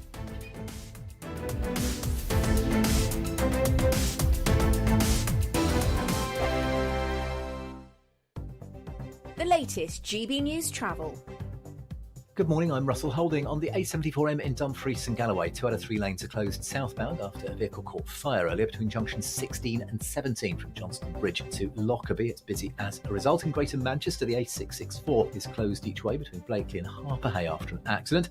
On Merseyside, Moorgate Road South is closed off junction 4 of the M57 between Knowsley and Kirby after an accident. In Shropshire, the A41 is closed each way between Weston Heath and Bloomsbury for an investigation. On the M25 in Hertfordshire, 2 out of 4 lanes are closed clockwise after an accident at junction 22 near St Albans, causing roughly 2 miles of queues. And in London, the North Circular is partly blocked northbound, where a lorry is broken down just after the A13 at the Beckton roundabout, with queues on the A13 heading into London on the approach to the roundabout. And that's the latest. You can stay up to date throughout the day by visiting our website, gbnews.com. This is GB News, Britain's news channel. Have government done enough, do you think, to actually help them out? I think there will be occasions where people have tried to run a venture, whether it be a pub, a restaurant or anything sort of like that, in the hospitality sector, and it hasn't become commercially viable because of costs, because of bad accounting or because of bad business people. That is just a fact of life. That happens in every sector. So there will be pubs that are closing because they've been poorly run. But I do think there will be occasions where people are forced out of the market. So if local councils aren't being able to pass on business rates, for example, maybe central government can do more. It always tries to do more to cut beer duty and things like that to keep pubs going. So I don't think it's necessarily just as plain as what James is saying, is that, you know, bad pubs will just inevitably be falling by the wayside. The idea that you two gentlemen, you raging capitalists, support the government stepping in to protect pubs seems to be particularly peculiar. If a pub isn't commercially viable, it has to be allowed to fail. Well, Sadiq Khan, you know, he has a nighttime czar that he pays well over 100 grand. Yes. And businesses are going under like you wouldn't believe in London. She's a real nightmare. What's your point? Well, the point is that Labour aren't exactly helping out these businesses, are they? So I'm saying that pubs should not be protected by the state. I'm all for a pub. Well, I'm not suggesting that we subsidise pubs. Well, that has been suggested. That's what James May is railing against. Although I have to say, it's all very well for James May and presumably his very posh gastropub. But if a pub is not fit for purpose, and May makes this point, you know, you've got to have decent, clean loos and a clean pub. And also, realistically, in this day and age, you know, times change, you've got to put on some decent grub as well if you want it to survive. We can't have the government stepping in to save our pubs. And anyway, my understanding over the last 10, 20 years, as a percentage, we haven't lost that many pubs, so they're not going under anytime soon.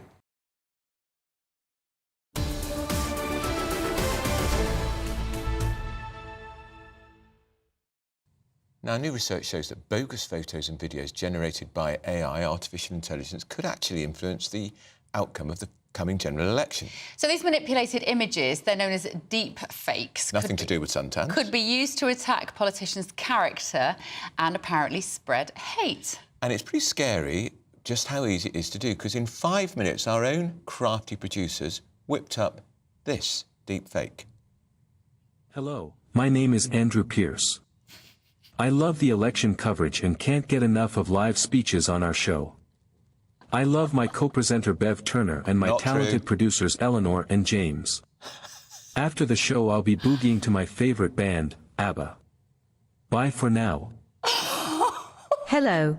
I'm Bev and I love presenting Britain's Newsroom with my sidekick Andrew Pierce. What lovely hair you have. I hope you're enjoying the show. Let me know what you think of my deepfake at gbnews.com/your say. Well, now, they're very funny and very obviously fake, but the fact is, good fakes can be really, really damaging. And you know it's a fake because she doesn't love me and I don't love her. And what's wrong with my hair, by the way? That's a bit harsh. Well, like somebody said, we're the parents who stay together for the kids. Well, look, to explain how this works is AI filmmaker Michael Narawi. Michael, thank you for joining us. I hope I got your name right there. Are you there, Michael? There you are. Yes, hi. OK, brilliant. Good to see you. So, obviously, our deepfakes were clearly fake. Deepfakes. And quite easy to spot. But how easy is it to create videos like that which wouldn't be noticeable to the naked eye? Well, something like what you just showed can be made very quickly, so 5 to 10 minutes. And you can use a YouTube tutorial to make what we just saw. The more advanced deepfakes take time and software and some learning, but they're all done remotely. So you download like a software and you can just do it on your computer. But they take like a week or two. And what kind of motive would people have then to create these sorts of images? Well, it could be anything. I mean, a lot of people will say it's for fun and to make parodies and stuff like that, and that's true. But you also have another bunch of people making deepfake porn, and also making fake misinformation to impact elections. We should be worried about this because we know how Russia is brilliant at cyber espionage, and it could be here, much closer to home. People could manipulate politically. For instance, just the other day, my Twitter feed was hacked, and I was apparently sending out messages saying, "You're never going to believe it, I'm backing Labour at the next general election." Well, nobody would believe that, not least Keir Starmer, who would be horrified to have my backing. But I mean, that's a small example, Michael, but this could be much more extensive. No, exactly. And I think we did a little film where we took a bunch of people and got them to deepfake their own voices and call their friends and family and asked for money, and all of them succeeded in convincing people that they were real. Yeah, so done properly, you can definitely see this impacting elections. How can we be aware of it? What measures are in? What can we do to try to detect it and stop it? Well, I think the public just need to be aware that voice and video are both easily manipulated right now, especially voice. I think a lot of people aren't aware that it only takes 30 seconds of your voice to be able to clone it and use it for whatever purpose you want, basically. On a software that's free right now, anyone can get a subscription to the software and use it. So it's very accessible and easy to do and very good at what it is. And impossible to stop. Yeah, you're playing whack-a-mole. If you catch someone, especially when all of this software is remote, like you have it on your own computer, it's very hard to keep track of, because I think the distributors of like online platforms that just let you do cloning stuff like what we just saw are very simple and basic. The advanced stuff is, on people's computers, not online. Very worrying, though, because older people in particular, well, not even necessarily older people, are going to be susceptible to being conned. No, exactly. And I think it could be the grandson calling up saying transfer some money, and it's not the grandson at all. That's exactly what we did. So we had someone call someone that was in their 20s to just say that they needed some help to pay a council tax fee or something, to send across £250. And this person, who was not an old person in their 20s, was fooled and did send the money. So you can see that it's not really age specific. Anyone can be fooled, especially when they're not expecting to be fooled. Michael, do you think we've been caught napping a little bit with this in terms of, because I don't want to live in a world where people are restricted in terms of what the creativity, and it's just, like you say, it's whack-a-mole, it's impossible. This cat is out of the bag now, it's never going to be put back in. But in the same way that maybe the internet was allowed to flourish unfettered for 10, 15, 20 years, we've done the same with AI, haven't we? Has the opportunity now been missed to somehow restrict or regulate what people can make?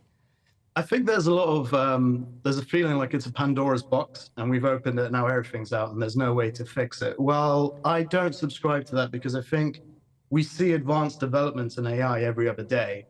And I think that there can be just as many advanced developments in safety alongside the developments that the AI can do. Yeah. So I think that we have been a bit lax in keeping the safety going alongside the capabilities of AI itself. But I don't think it's impossible. However, right now, yes, we are behind for sure, because every day it gets more advanced. Yeah. And we're playing catch up right now.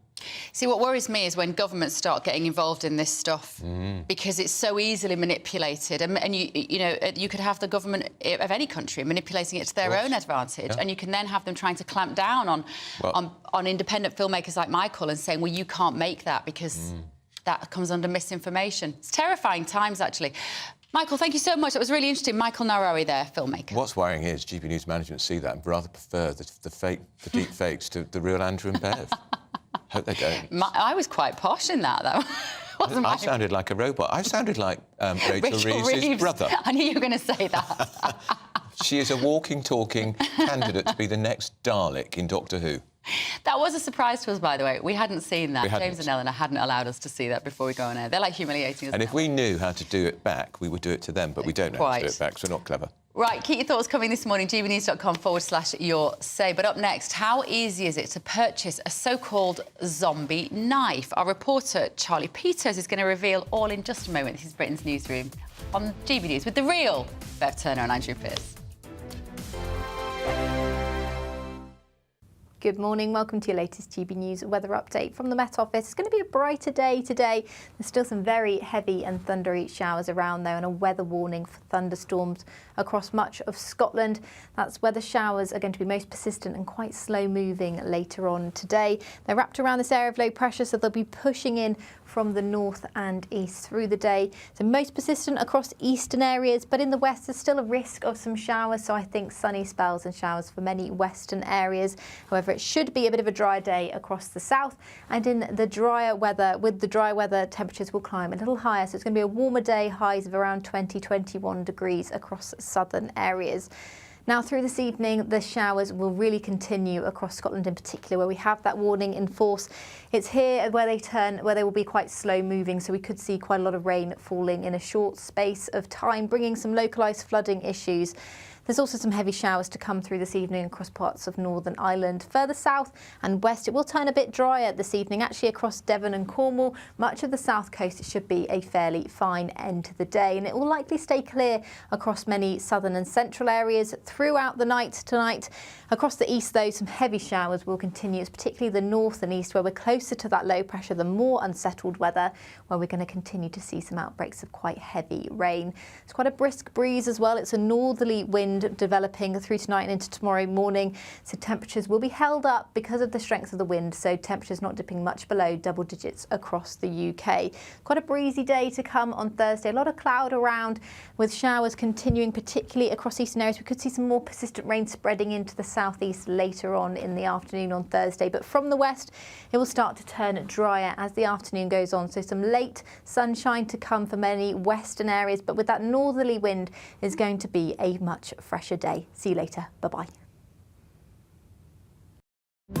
GB News is the home of free speech. We were created to champion it, and we deliver it day in, day out. Free speech allows us all to explore and debate openly the issues most important to us, our families, and of course, the British people. Having challenging conversations to enlighten each other. Which is why we hear all sides of the argument. We are the People's Channel. We will always stand by the freedom to express yourself. On TV, radio and online. This is GB News, Britain's news channel. If you want your news to be straight talking, this is a nightmare for the Conservatives again. Down to earth. It's not just Nottingham where this is happening, is it? And most importantly, honest. Hard-working, middle-class taxpayers, they'll get the book thrown at them. Then catch me, Martin Daubney, Monday to Friday, 3 till 6 p.m. on GB News, Britain's news channel. I'm Christopher Hope. This is GB News, Britain's election channel.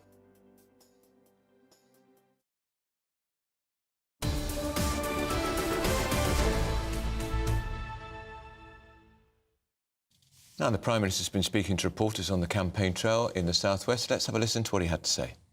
Someone who believes that you have to go to university, and all the apprentices I've been talking to this morning are proof of that, describing it as the best decision they ever made. And what we do know is that there are university degrees that are letting young people down. Independent studies say that around 1 in 5 people who are on degrees would have been financially better off not doing them. About 1 in 3 graduates are on non-graduate jobs. So actually, we are better off providing those young people with the opportunity of a high-quality apprenticeship. The regulator will be given the powers to look at underperforming degrees, looking at the progression rates, the dropout rates, the earnings of people on those degrees, and instead we will use that money to fund 100,000 new apprenticeships. Let's bring in our political editor, Christopher Hope, who's travelling with the Prime Minister during the campaign trail. Morning, Christopher. Another politician, another factory backdrop. How's the mood there on the PM's bus? Well, the PM's train last night, Bev and Andrew, because he came on the overnight sleeper down to Penzance, and he did actually get on the train. He boarded the train and got off the train. He didn't take the helicopter that's been criticised for. He liked the train. He filmed it for his kids, and he was almost as enthusiastic as I was about it. I loved it too. But we're here in Penzance. We're in Cornwall now on the way to a broadband provider, and here's the PM in almost going towards Lib Dem country, but he has been criticised, I think, for only going to save seats he has to hold in order to try and maintain a degree of respectability at the election. So we get to see him punching out of that comfort blanket, but we're on the way now to a broadband provider. Again, he's here talking about apprentices, what they call Mickey Mouse degrees. The government thinks they can save £900 million by axing these Mickey Mouse courses and pushing more young people. Oh, I think we've lost... Off today with the Prime Minister. Oh, no, he's there. OK. And what's the mood like, Chris? So just to be clear, I think you've got very tinted windows in that bus, because it looks like there's a time difference between here and Penzance. It looks like it's the middle of the night where you are. But how is everybody feeling aboard the bus? Do they feel like they've had a few wins in the last couple of days?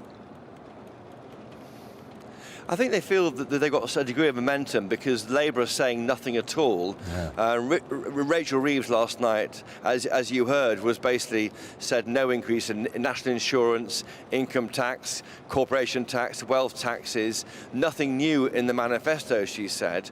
And I think the Tory party feel they've got a lot of ideas at the moment. Today's news about the apprentices, national service to weekend, the changes, the triple lock plus on pensions. In a sense, the roles are reversed, Andrew and Bev, from 17 and 19, when he was accused of finding a magic money tree. Well, this time, Labour are trying to sit tight on spending any money, and it's the Tories with the ideas. Fascinating. Chris, it's also, I wonder whether Starmer's making a mistake here, because this does remind me of Theresa May in 2017. She had nothing interesting to say. It was all very stylised, all very controlled, and gradually her huge lead started being chipped away. It went from 23 points to 4 points. I think that's right, and I think many are seeing, Andrew, they're almost focusing their energies on the 1992 recovery by John Major when he overhauled that large Labour lead then.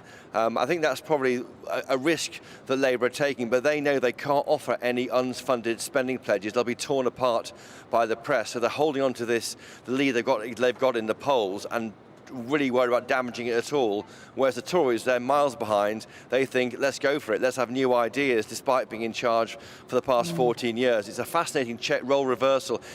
Labour's idea is change, but really it's no change. Yeah, that's what they're not talking about what they're going to change, apart from the government. Do you know what I think has changed a little bit? That's Chris, right. Sorry, go on. Yeah.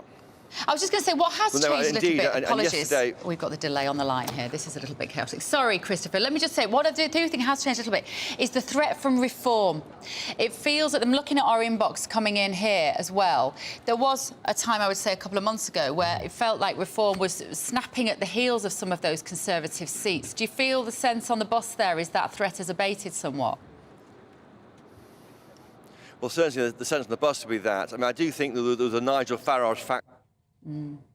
12-14%. I think people who were putting down support for reform, they hoped that Farage would come back and push the support towards 20%. I wonder whether that balloon might start deflating back to more like 8%, 6%, and the beneficiary could be the Tory party. There's been a JL Partners survey overnight saying that Labour's lead has fallen to 12 points from 15 points, so that was helpful. OK.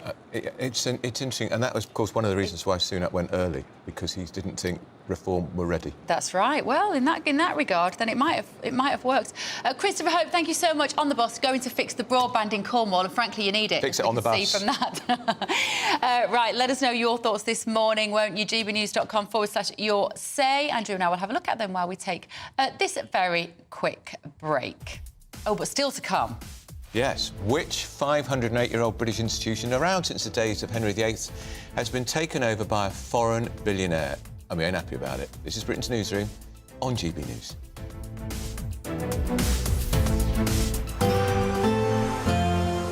A brighter outlook with Box Solar, sponsors of weather on GB News. Good morning, welcome to your latest GB News weather update from the Met Office. It's going to be a brighter day today. There's still some very heavy and thundery showers around though, and a weather warning for thunderstorms across much of Scotland. That's where the showers are going to be most persistent and quite slow moving later on today. They're wrapped around this area of low pressure, so they'll be pushing in from the north and east through the day. So most persistent across eastern areas, but in the west there's still a risk of some showers, so I think sunny spells and showers for many western areas. However, it should be a bit of a dry day across the south, and in the drier weather, with the dry weather, temperatures will climb a little higher, so it's going to be a warmer day, highs of around 20-21 degrees across southern areas. Now, through this evening, the showers will really continue across Scotland in particular, where we have that warning in force. It's here where they will be quite slow moving, so we could see quite a lot of rain falling in a short space of time, bringing some localised flooding issues. There's also some heavy showers to come through this evening across parts of Northern Ireland. Further south and west, it will turn a bit drier this evening, actually across Devon and Cornwall. Much of the south coast, it should be a fairly fine end to the day, and it will likely stay clear across many southern and central areas throughout the night tonight. Across the east, though, some heavy showers will continue. It's particularly the north and east where we're closer to that low pressure, the more unsettled weather, where we're going to continue to see some outbreaks of quite heavy rain.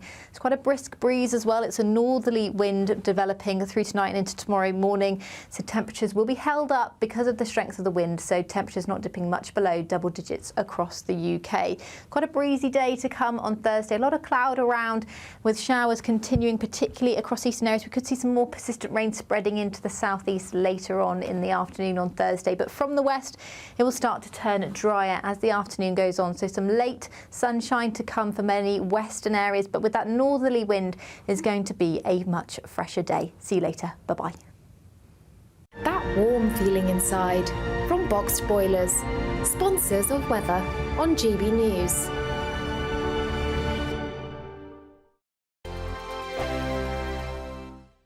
It's the final week to see how you can win a whopping £20,000 cash. And because it's totally tax-free, every single penny will be in your bank account to do whatever you like with. £20,000 in tax-free cash really could be yours this summer. Hurry, as lines close on Friday. You've got to be in it to win it. For another chance to win £20,000 in tax-free cash, text PRIZE to 63232. Text costs £2 plus one standard network rate message. Or post your name and number to GB05, PO Box 8690, Derby DE1 9TT. UK only. Entrance must be 18 or over. Lines close at 5 p.m. on Friday. Full terms and privacy notice at gbnews.com/win. Please check the closing time if listening or watching on demand. Good luck.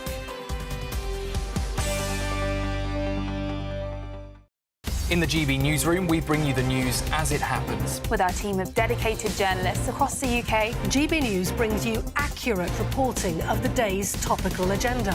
When the news breaks, wherever and whenever it's happening, we'll be there. This is GB News, the People's Channel, Britain's news channel.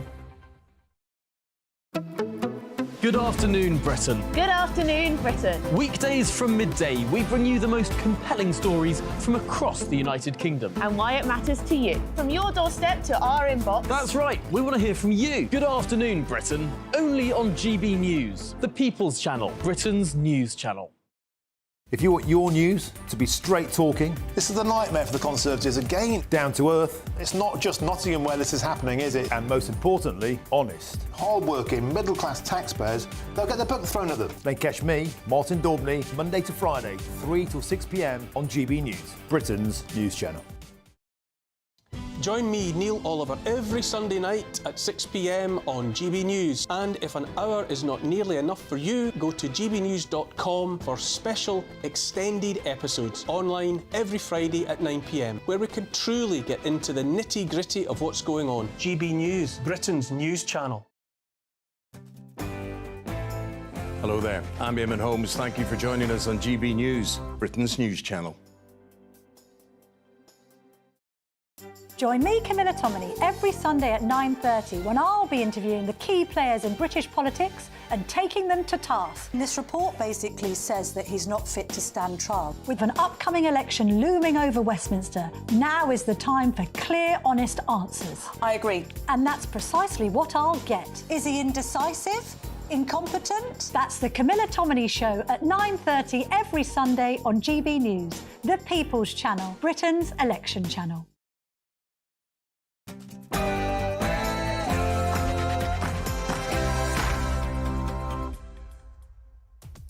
Morning, it's 11 a.m. on Wednesday, the 29th of May. This is Britain's News. I'm on GB News with Andrew Pearce and Bev Turner. So Diane Abbott, the first black female MP, says that she is very dismayed at reports that she'll be banned from standing as a Labour candidate in the general election. And another British institution bites the dust. The Royal Mail owners have agreed to a £3.5 billion takeover offer from Czech billionaire Daniel Křetínský. The General Secretary of the Communications Worker Union joins us soon to discuss. And zombie knives for sale. Our reporter Charlie Peters has purchased a twin set of 20-inch blades without any ID checks online or during courier delivery. He's going to be here to tell us what this might mean. Election campaign day 7. All political parties are touring Britain in an attempt to seal your vote. We've got Jack Carson in Worcester. Yeah, Labour's plan to clear the NHS backlog with an extra 40,000 appointments a week and a target to start seeing most NHS patients within 18 weeks within their first 5 years of government. I'll have the latest here in Worcester. And if driving was not expensive enough, it's been revealed that Britain has the most expensive diesel in Europe, I've noticed.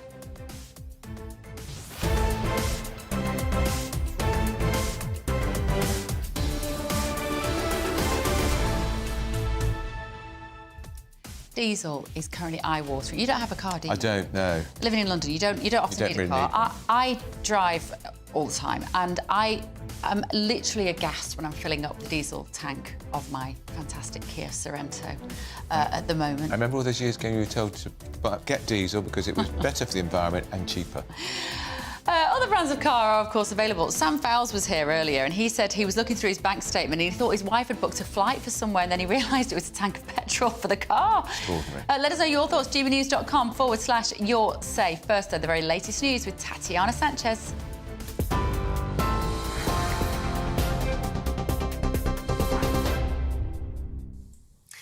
Bev, thank you. The top stories this hour. Diane Abbott says she's dismayed by reports suggesting that she's been barred from running as a Labour candidate at the general election.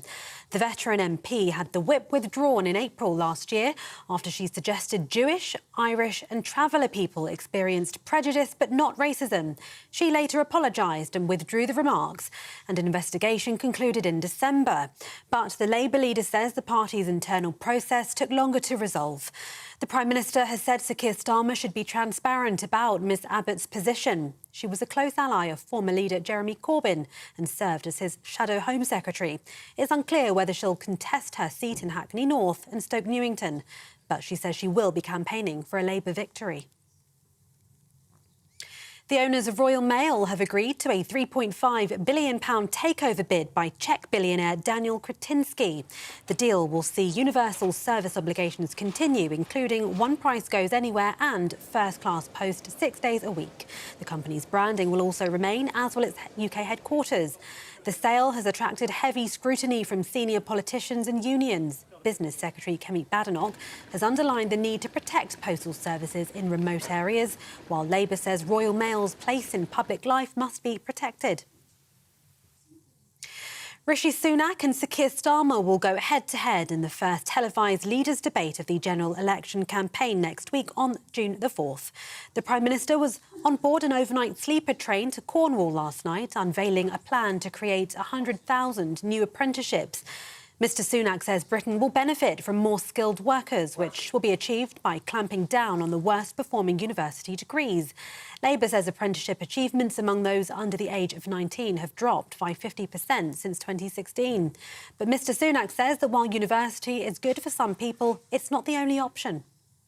Not someone who believes that you have to go to university, and all the apprentices I've been talking to this morning are proof of that, describing it as the best decision they ever made. And what we do know is that there are university degrees that are letting young people down. Independent studies say that around 1 in 5 people who are on degrees would have been financially better off not doing them. About 1 in 3 graduates are on non-graduate jobs. So actually, we are better off providing those young people with the opportunity of a high-quality apprenticeship. The regulator will be given the powers to look at underperforming degrees, looking at the progression rates, the dropout rates, the earnings of people on those degrees, and instead we will use that money to fund 100,000 new apprenticeships.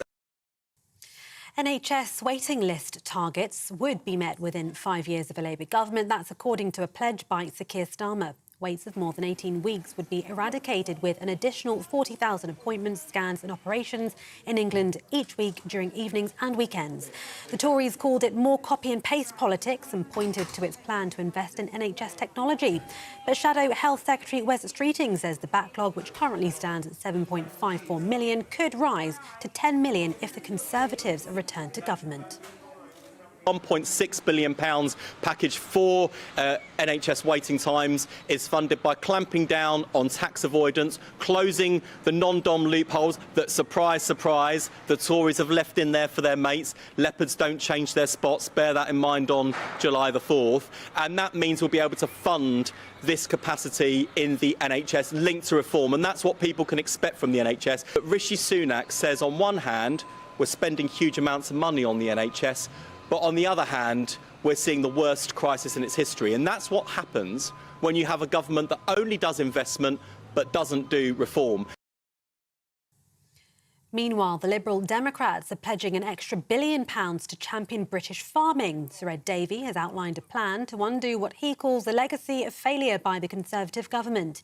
He's promising to renegotiate overseas trade deals and address a chronic shortage of workers. And British drivers are paying more for diesel than anyone else in the whole of Europe. The average cost for a litre of diesel is 155 pence. That is 5 pence more expensive than the second highest average in the rest of the continent. The RAC says there's no good reason for the high diesel shortage or for retailers across the UK not to cut prices at the pumps. For the latest stories, sign up to GB News Alerts by scanning the QR code on your screen or go to gbnews.com/alerts. Now back to Andrew and Bev.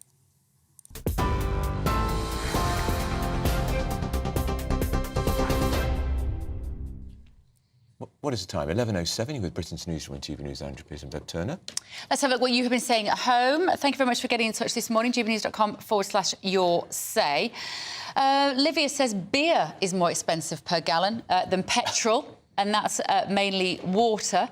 Dickie has said the diesel prices vary from £152 to £165 per litre in my area. No, per... Oh. Pounds? Did you say pounds? I think you said pounds. Do you know what? He said per litre. I think he probably means per... Well, he says 152.9 per litre. Right. That's a lot, isn't it? That's not right. That's not right. Maybe there's a decimal point in the wrong place there. Howard Cox will sort this out, he said, if Reform were in power. And talking about whether we should be doing apprenticeships or university education, Kevin said 1 in 3 graduates are in non-graduate jobs. That's while right. The heating engineer who repairs my boiler charges £60 an hour. Never out of work. Never out of work. Plumber, no, absolutely. they're royalty. I need a plumber at the moment. Sparky's royalty. Right. We've got royalty. Sadiq Khan has criticised the government's failure to ban zombie knives, labelling it a betrayal of safety, and he's calling on James Cleverly to fast-track legislation and bring forward a ban on the sale of weapons. And on that, I'm just looking at this. We've got Charlie here, but I've been looking. Since 2016, 8 Home Secretaries have said they're going to ban these zombie knives. Let's name and shame them. Theresa May, Amber Rudd, Sajid Javid, Priti Patel, Suella Braverman, Grant Shapps, Suella Braverman again, and James Cleverly. And they haven't done it. They haven't done it, and they've made some 16 different announcements about it. So Sadiq Khan said that young people have been betrayed by the government in them not pushing forward this plan to ban zombie knives. It was announced most recently, after all those Home Secretaries you've just listed, Andrew, in January. But the ban is expected to come in September. Now, it's not been included. These amendments to the Criminal Justice Bill haven't been included in the wash-up ahead of the election. So it's highly unlikely we're going to see that ban implemented. In the meantime, it's still possible to purchase what the government are now calling zombie-style knives. This is what I got online. Yes. I purchased this without needing to offer my ID and without offering or showing any ID when the courier arrived to deliver it. If you're listening on the radio, let's just explain to you what this is. So a zombie knife definition, it's got to be over 8 inches. This blade is a 20-inch long knife. It has to have a sharp point, a cutting edge, and a serrated or spiked area, as we have here. It also needs to potentially have a gap, as we have in this blade. But here's the real problem that they had when they tried to first ban this in 2016. They said that a zombie knife had to have threatening language or emblems on the blade. The most updated definition, which is a huge loophole that criminals have been able to evade for so long and manufacturers have been able to sell them, they've updated it now to remove that section about threatening language. So all of the Home Secretaries who've tried to ban this have been completely failing because they've been able to move that away. Why did it have to have threatening language on it?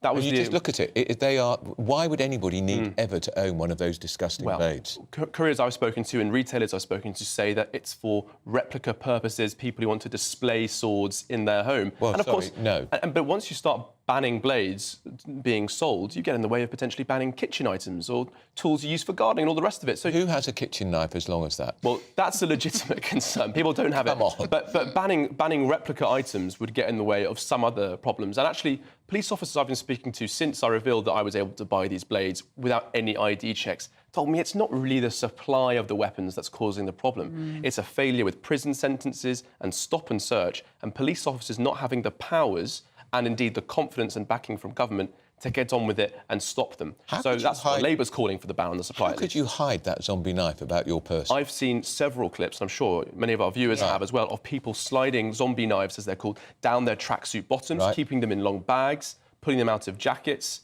They can be kept away. I mean, I've had them in the office in a secure area, and I was able to move them around, and nobody knows. How much did they cost? So I bought these for £40, this twin set of blades. And here's another issue that the government has had with removing them and getting them off the streets. They're offering a compensation scheme, as they often do with knife bans. They did this 4 years ago. But the announcement and then the delay towards the actual compensation hand-in process starting is several months. So in many ways, critics have said that you're incentivised to keep a hold of the blade for longer because you know that some months down the line, you can get paid 30 quid to hand it in. Go and get some more, go and steal them off your mate. I'm going to hand this in to the police later. I don't want it, I shouldn't have it.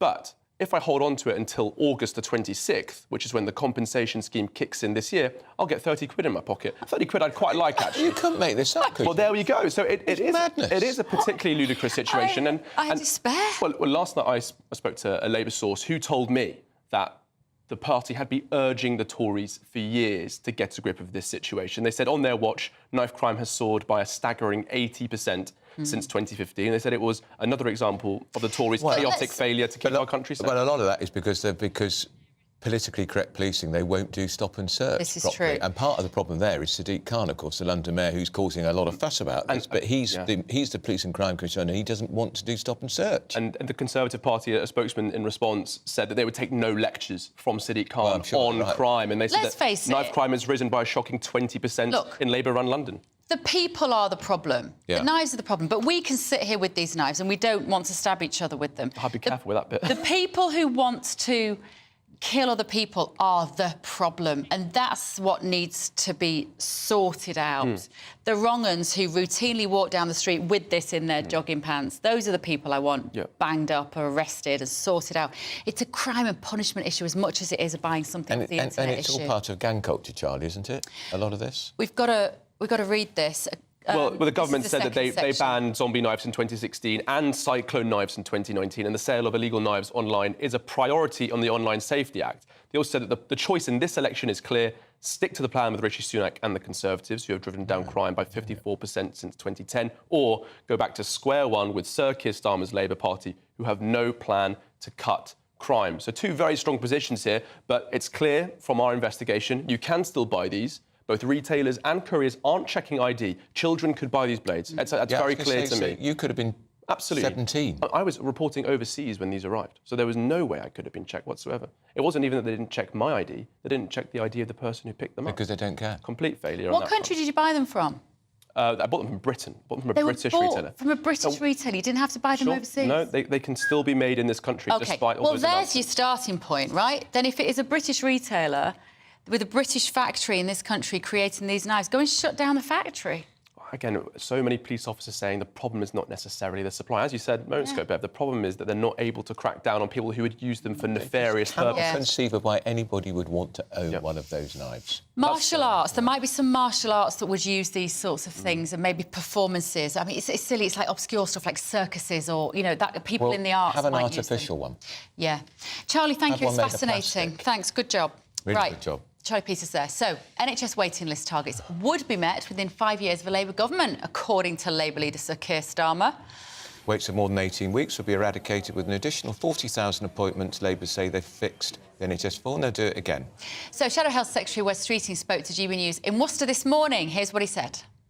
£1.6 billion package for NHS waiting times is funded by clamping down on tax avoidance, closing the non-dom loopholes that, surprise, surprise, the Tories have left in there for their mates. Leopards don't change their spots, bear that in mind on July the 4th. And that means we'll be able to fund this capacity in the NHS linked to reform. And that's what people can expect from the NHS. But Rishi Sunak says, on one hand, we're spending huge amounts of money on the NHS, but on the other hand, we're seeing the worst crisis in its history. And that's what happens when you have a government that only does investment but doesn't do reform. Well, that's Wes Streeting. He's got, in my view, going to have the most difficult job in government, and he'll become the most unpopular member of the cabinet very quickly because they ain't going to be able to turn around NHS waiting lists anytime It's just the fact that they make it sound so easy. We're going to solve the waiting list. We're Just not like going to be. You're going to be well. You're all going to be fine. How? How? Yeah. Tell us how. I know. Right. Still to come, we're going to give our thoughts on England football manager Gareth Southgate's more relaxed fashion style. You're not a fan, are you, Andrew? If you're listening on the radio, Gareth Southgate looks a complete twit. He's wearing beige, a beige cardigan, a beige T-shirt and baggy beige trousers. What does he think he looks like? I think that's a little harsh, Andrew, because it's young people's fashion, I'm afraid. That's what they dress like. They basically dress like a grandad. Don't go anywhere. This is Britain's Newsroom on GB News.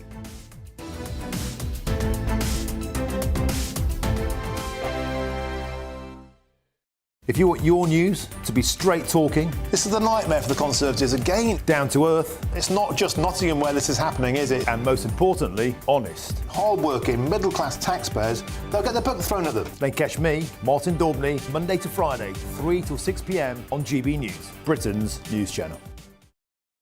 Every Saturday, 10 till 12, we'll bring you all of the news that you need to know. We'll also remind you that there is so much to smile about. It's my favourite time of the week. I get to relax, enjoy some light-hearted stories, and let Ellie teach me about fashion too.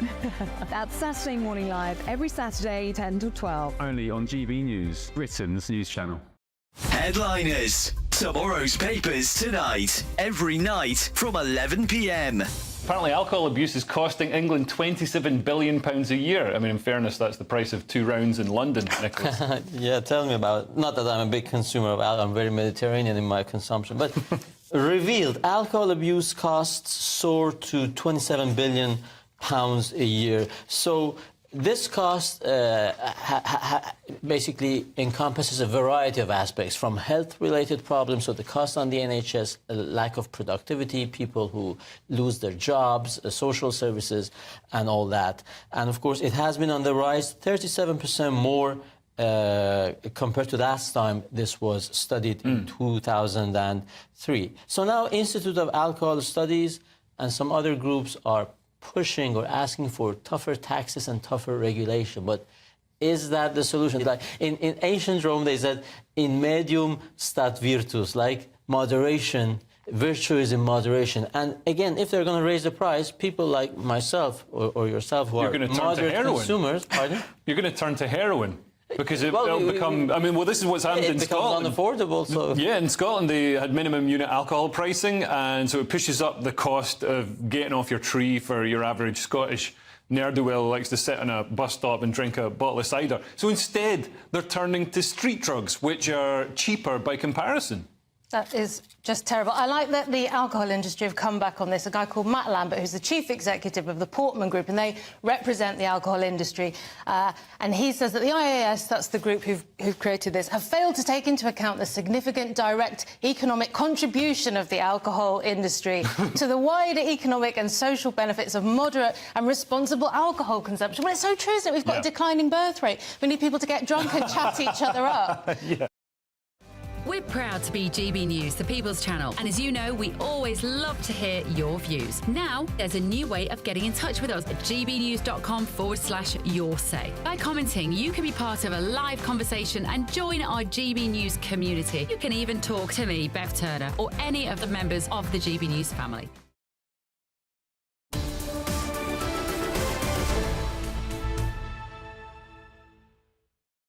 It is 11:19 with Britain's Newsroom, GBNews, Andrew Pierce, Bev Turner. The panel is back. Mike Parry and the former Labour MP Stephen Pound. Stephen Pound, haven't you got a front page you want to show us? Oh, yeah, show us this newspaper. Some of you have probably seen the best-selling book at the moment is your book about finding your birth mother. Finding Margaret, yeah. So this happened to you how many years ago now? Well, this 20 is years ago. Stephen looking very handsome on the front page of the Evening Standard. Well, he's on the front page, let's put it that way. There we go. Yeah. So, let me see if you can get a close. Stephen, tell us the story behind this. Well, no, I got a letter when I was in Parliament from a young woman. She said, look, I don't want anything from you, but I think you're my dad. And it, we met, and it was extraordinary because we started finishing each other's sentences, and, we both wanted to eat the same food and everything. And it turned out that when we were both about 17, I was 17 and her mother was 17. We'd had a relationship, and I was at sea immediately afterwards. I didn't know that her mother was pregnant. I didn't know she'd had a baby, and I didn't know that the girl was put up for adoption the day after she was born. Right. And what was delicate about it was that she didn't want her adopted father to know about me because she would have felt that was in some way denigrating that relationship. Of course. I understand that. Yes. And also she had my birth mother. Also, it's incredible. There is no template for that sort of relationship. Now, in your case, and I have to say your book is brilliant. It's absolutely extraordinary, but the sadness about the way in which your birth mother didn't wish to. No. And the same thing with me and the young woman we're talking about there. We've had no contact since then because she's got 3 young daughters, or they're a bit older now, and it was just too painful. And what did your own children think about it? Were they resentful, this woman came in? My sister was absolutely delighted. My daughter was delighted. She suddenly had 3 sisters. Right. They was quite excited about it. But, my son thought, well, crikey, Dad, we were a bit of a lad back in the day, weren't you? I said, listen, it was the 60s. We were all at it. Yeah. Why didn't she tell you she was pregnant by you, the girl? She didn't know where I was. Because you'd gone to see. Yeah. And I think, in all honesty, she probably didn't want, I would have been... She didn't see you as a marrying type? Well, I would have a complete waste of space, to be honest, in those days. And you were 17? Yeah, 18, I think I was at that stage. And you don't think there's any chance of reconciling the relationship with the daughter now? I don't know. A lot of water's gone under the bridge. And well, as Andrew proves, you know what, you can have water under the bridge. Well, I would love to see her again, and I'd love to actually see my granddaughter, who I've never met. Yeah, maybe if you're watching.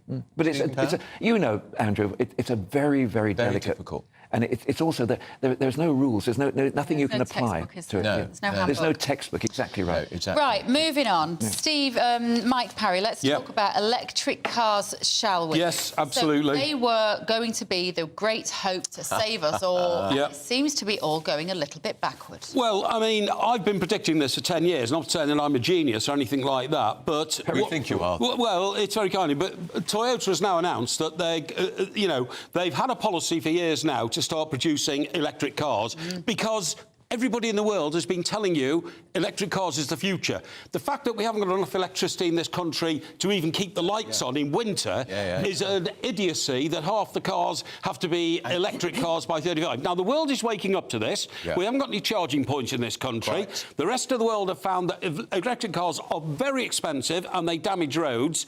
So Toyota are the first one to say we're going into reverse, and they've now started again to produce cars with petrol engines. Right? They're going backwards. Now, I think Elon Musk, the biggest producer of electric cars in the world, was onto something 6 or 8 weeks ago when he went to China and then suddenly announced, do you know, I'm going to put my focus now on driverless cars, OK? Yes. And one wonders whether he's seen the way the political wind is shifting. But you think, Mike, how many investment in batteries for electric cars in this country? This huge... Is this all going to be wasted? I think it is. You see, every time I read about, a super new deal signed to produce electric car batteries in Middlesbrough or something like that, I think this won't last, because electric cars won't last. In Nottingham, they've had to restrict electric cars using multi-storey car parks because they're so heavy, they will collapse the car park. But Mike, right? Sorry, that's an interesting point about the supply. Look, there's 3 big planning applications in my part of the world which have been refused because because the national grid cannot cope with those new developments. We cannot actually build a lot of new properties in West London because there simply isn't the electrical capacity at the present time. Yes. So that actually feeds into this. If everybody's driving electric cars, the grid simply can't cope. Well, there's no charging points. There are more charging points, believe it or not, because politicians look after themselves. There are more charging points in Camden and Islington, 2 boroughs of North London, than there are in Nottingham, Coventry and Wolverhampton put together. Isn't that amazing? The thing is, this story does worry me a little bit. You've got in Grimsby, for instance, there's a massive factory called My Energy that is building them by hand. They're not being done in China. They're being made by people in Grimsby. Battery charging points, zappies, which you can have in your houses and stuff. And I visited this factory to see what was going on in that area, actually. And it's phenomenal what it's done to that particular local community. There's very little else industry there anymore. So we've got to somehow maintain these businesses, these British businesses, as well as giving the choice to if there's a demand, because as usual, China also realised, and I think it was last month, a container ship arrived here with 7,000 electrical cars, which China are now dumping on the Western world because demand for electric cars is not only going down, but the price of electric cars is going down, and the resale value is very, very low. How is this going to ever mean we're ever going to hit these ridiculous net zero targets, Steve? Exactly. We're never going to hit them. Well, we're never going to hit them, and nor should we, because I don't believe in them anyway. I think the London Borough of Lambeth has announced that they will hit net zero 10 years before the rest of the world. Yes, and they've been given it. Did you see the investigation in the Times yesterday about Funnily enough, I was just about leading on to that. Yes. But spending more time worrying about cars than about kids. I know. But Mike said something earlier on when we were just talking. The whole of the ground of the base of an electric car is a battery. The whole of the chassis, from stem to stern, is a that is incredible, the danger of that. Well, you're getting fires now on vehicles which are unexplained, and it's not just in cars, it's electric scooters. It's a technology that is not yet perfected. Other cars, other major car companies, like Volvo, like Renault, have all looked at the prospect of scaling back on production electric cars. They've seen the future. Right, I want to do 2 more stories. Bulgarian Freud. That was a Freudian slip. Bulgarian gang using burner phones. What have they done, Stephen? They've ripped people off. I tell you, what's brilliant about this is that a Bulgarian police officer, Plodescu, or whatever I don't know who he was, he suddenly spotted all around these great baronial towers are being built up. And he went into the British embassy and he said, I don't know how to tell you this, but there's a lot of people here living like barons, and they're just going around saying, hey, we're getting it from the English taxpayer. Thanks a lot. And so he then reported it to the embassy. The embassy reported it to the fraud squad. And next thing we know, that these people are setting up thousands of false identities. The worst particular case up in Haringey, where they raided the house and they found boxes and boxes of false IDs. You can actually download an ID. So they were just making applications for non-existent children, claiming loads and loads of benefit, sending the money back. It is unbelievable. This is a case... £50 million. Well, let me tell you, this is a case at Wood Green Crown Court. We can talk about it because the case is over and this is now a sentencing hearing, OK? They 3 guys have pleaded guilty from Bulgaria. But you say 50 million, that was in the charge. According to the policeman that Stephen's talking about, amounts of up to £200 million are involved of British taxpayers' money. And this one eagle-eyed policeman wondered why everybody in this little town in Bulgaria was suddenly driving around in a 4x4. It makes you 4x4. And the British taxpayer fleeced again. Restaurants were opening up all over the place, people drinking champagne and caviar. Bulgaria? Are we getting the money back? I doubt it. Yeah. Right, one last story, gentlemen. Gareth Southgate's cardigan. Now, Gareth Southgate, England manager, is being hailed as a fashion icon for this outfit. No, do I. Now, you're listening on the radio, he's in beige from top to toe, cardi. Call it a cardi? It's a cardi, beige V-neck cardigan. Horrible baggy trousers. Yeah, but tell everybody how much the cardi cost. Oh, I don't know, go on. £3,325. Stop it. So, and he says the reason he's thinking about fashion is to, get down with the kids, recognise with the kids. What kid can afford a £3,000 cardigan? The minute he wears that cardigan, it's like Rishi Sunak in his Puma trainers. They'll immediately become incredibly uncool. Yes. I have to say, I thought he was a fashion icon. A lot the of people I trousers are know wear £620. waistcoats. Yeah, the trousers £620. I think They're like curtains. He started going to football without even a jacket because he was just wearing his waistcoat. Yeah. And it's a real fashion statement. Well, Marks and Spencer said they had a 35% increase in demand for waistcoats, which was the Southgate effect. But he's wearing this outfit because he's got younger players and he wants to look more down with the kids. He looks like an idiot. He does. It all started in 2018 at the World Cup, and they were sponsored by Marks and Spencer's. Now, Marks and Spencer's suits aren't that expensive and they're good quality. But on a hot day at the first game, he took his jacket off. So he just had the waistcoat on. All of a sudden, everybody said, oh, he's a fashion icon. So he didn't bother taking the jacket at the next game. He just had the waistcoat.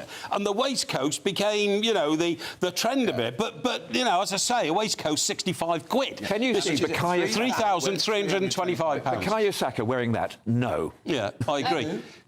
Who? The Arsenal striker. Yes. Yeah, that went over our heads. But let me tell you this. But he's a very cool young lad. This fashion thing can sometimes catch people out. Pep Guardiola, probably the coolest man in the world, takes over Manchester City, gets all his boys wearing T-shirts and tight jeans, except they had a coach called Brian Kidd, who was nearly 70, who had played for Manchester United, who was, you know, grossly overweight, trying to get into a T-shirt and the trousers and looked ridiculous, you know. Well, like Southgate does here. It looked a bit like Ed Davey in a wetsuit. Yes, that's right. Southgate says, when we were growing up, we were bullied, and it's given me a real toughness that's helped in my life, so he won't be offended by what you've just said about him, Andrew. I'll say it again. He looks like an idiot. Oh.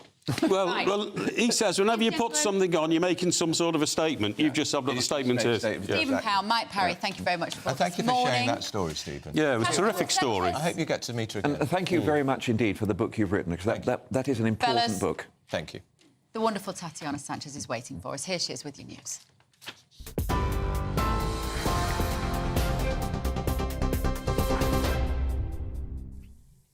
Thank you. The top stories this hour. Veteran MP Diane Abbott says she's dismayed by reports suggesting that she's been barred from running as a Labour candidate at the general election. She had the whip withdrawn in April last year after she suggested Jewish, Irish and traveller people experienced prejudice but not racism. She later apologised and withdrew the remarks, and an investigation concluded in December. But the Labour leader says the party's internal process took longer to resolve. Scotland's First Minister John Swinney says she's been treated unfairly, while the Prime Minister called on Labour to be transparent about her position. She was a close ally of former leader Jeremy Corbyn and served as his shadow Home Secretary. It's unclear whether she'll contest her seat in Hackney North and Stoke Newington. Junior doctors in England will strike for 5 days next month, starting on the 27th of June. That is part of their ongoing dispute over pay. The British Medical Association says they've made a clear case to the government that further strikes would take place unless a credible pay offer was received. The union has asked for a 35% increase to make up for what it says is 15 years of below-inflation pay. The owners of Royal Mail have agreed to a £3.5 billion takeover bid by Czech billionaire Daniel Kretinsky. The deal will see universal service obligations continue, including one price goes anywhere and first-class post 6 days a week. The company's branding will also remain, as will its UK headquarters. The sale has attracted heavy scrutiny from senior politicians and unions. For the latest stories, sign up to GB News Alerts by scanning the QR code on your screen or go to gbnews.com/alerts.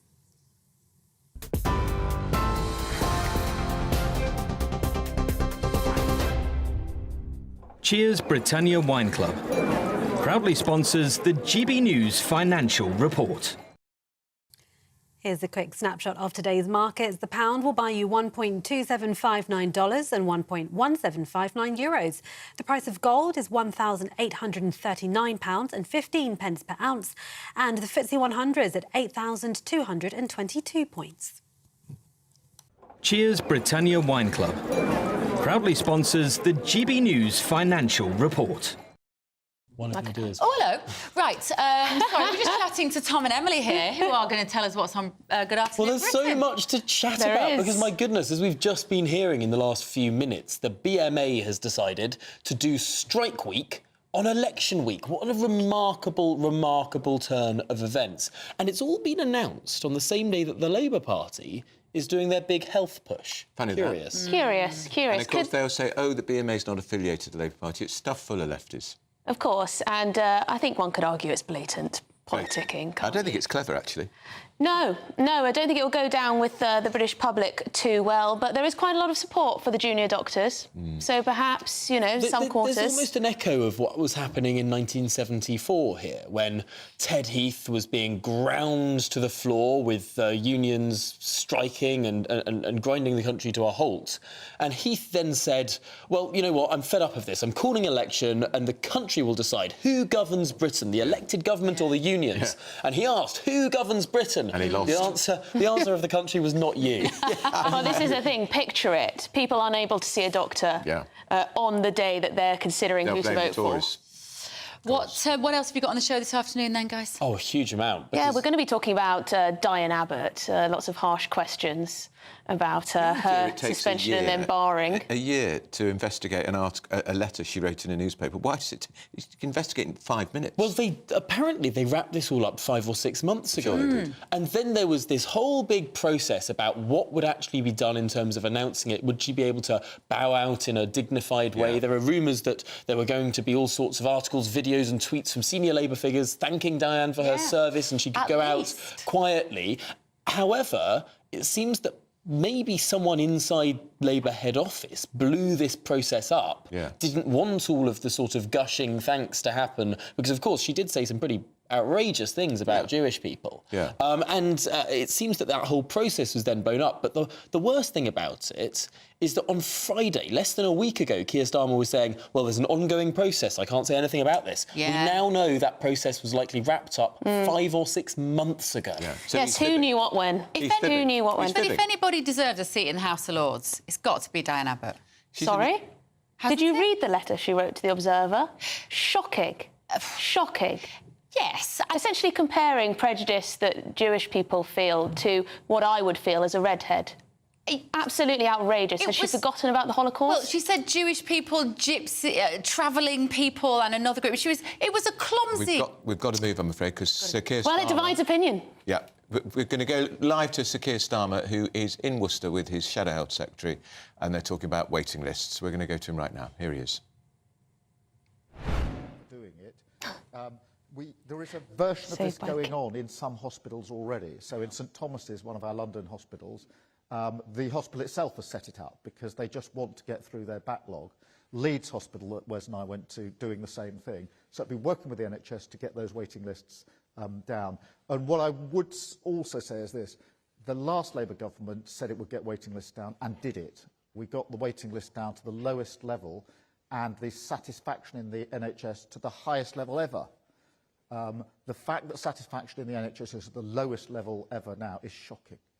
It's soul-destroying, and you must feel this, that the government has put the NHS in a position where the people that you will be serving and caring for have less faith and confidence now than they've ever had. We've got to turn that around. So we've done it before, we'll do it again, whereas you'll be leading on this. Yeah, and what's amazing about what they did at Guy's and St Thomas's is they managed in a single day to do the same number of procedures they would normally be doing across a week. So we know this works, and one of the great things, you know, in my experience of going around a whole range of hospitals around the country, including with Keir, is often you meet people who are really burnt out, stressed out, and really feeling that moral injury because of the state of care for patients and feeling powerless to do anything about it. And yet what I saw at the hospital, I can literally see from my office window in Westminster, what we saw in Leeds was real professional pride, because these were services designed and led by clinicians, which is what gives us the confidence to know it can be done. And alongside doubling the number of CT and MRI scanners, and not just more scanners, but AI-enabled scanners, we can also get right into the 1.6 million people who are waiting with anxiety for diagnostic tests and scans. And that gives us the confidence to be able to say to you and to the country that by the end of the first term of a Labour government, we can restore NHS waiting time standards to 18 weeks, so no one is having to wait to the extent they are today. So if you've explained that St Thomas Hospital has done their week in one they're working week in one day. Don't you think that would lead to staff burnout and overworking of staff? Yeah, so the crucial thing is that no one is going to be forced to do these shifts because we recognise the pressure on people's workloads. And also, I think one of the things the NHS needs to improve on as an employer is recognise what's going on with people outside work as well, particularly in terms of caring responsibilities, flexible working. So we're going to do a whole load of stuff in that area as well. But what I've been bowled over by is that people have come forward to do these shifts, not just because they appreciate the extra overtime pay, which they will get and are getting, but also because they can see the results for their patients. And this isn't locums, these aren't agency workers, these are core staff who are opting to do it. So if people are able to do it and want to do it, we'll deliver it. And to be able to work in an improving NHS, I think will do so much for staff morale and retention. So the teams in St Thomas in Leeds, we met the team there, they were organising themselves. So they'd done it and they'd volunteered to come and do the extra time because they could see the effect it was having on their patients, and that was driving them. So what we'll do is we'll take the hospitals that are doing it and use those teams from there, sort of almost crack teams, to go around to other areas, say, this is how we did it. So this is the sort of most effective way of doing it. But thank you for that. Where should we go next for a question? Yes? I've got a question about universal credit and being a student. I'm a mum of 4, but I've only got 2 living with me. And it's clear universal credit does not work with the student loan at all. I'm struggling, I'm barely making ends meet, can't work because I'm out on placement. What would your team or the Labour Party do to actually help that, because there isn't any actual help there at the moment? Yeah, I think one of the problems is that universal credit, when it was rolled out, wasn't rolled out in a particularly good way, and therefore there's been lots of problems along the way in terms of how it works, but also how it interacts with other benefits and support. We may need to make sure the thing is joined up so that one doesn't sort of work against the other. So we will be looking at universal credit to try and make it work better for you. What do you think would make the most difference from your own point of view? Obviously, you've got 2 children at home with you. Yeah, me personally, when I first started doing it years ago, it was bursaried. Like, there was no student loans, so it didn't affect anything. In fact, student nurses were a lot better off when it was bursaried. Now we're getting into debt to do a job for the country. Yeah, I mean, I feel so strongly about this. This is one of the first debates I led in Parliament as a brand new MP in 2015 when we were first elected. And my frustration about things like scrapping the NHS bursary is it's so much easier to scrap things than it is to replace them. And I want to do more for people like you, and particularly those nursing, midwifery, allied health professionals, especially where we're recruiting people in as mature students later in life. I think that's really important. On that, I'm just going to ask you to bear with us, because one of the things we're working so hard to do, as well as to make sure we can rebuild our country, is to rebuild trust in politics and politicians. So we're not making any promises at this election unless we can be 100% sure that the promises we make are promises we can keep and the country can afford. We will, of course, try and over-deliver, but I'd rather under-promise than over-deliver than do the opposite and make promises now and then come back in 4 or 5 years' time and say, I'm really sorry, we'll let you down. Can you just give your example just to my team, so we've got the particular details of yours? I'll come to this side, and then I'll come to that side. Yes? So you mentioned burnout earlier. Thank you. For paramedics now, it's heading towards 3 years, which is what our training is. So I just wondered how you plan on retaining health professionals in the NHS. And what kind of things you have in process for keeping us working in the NHS?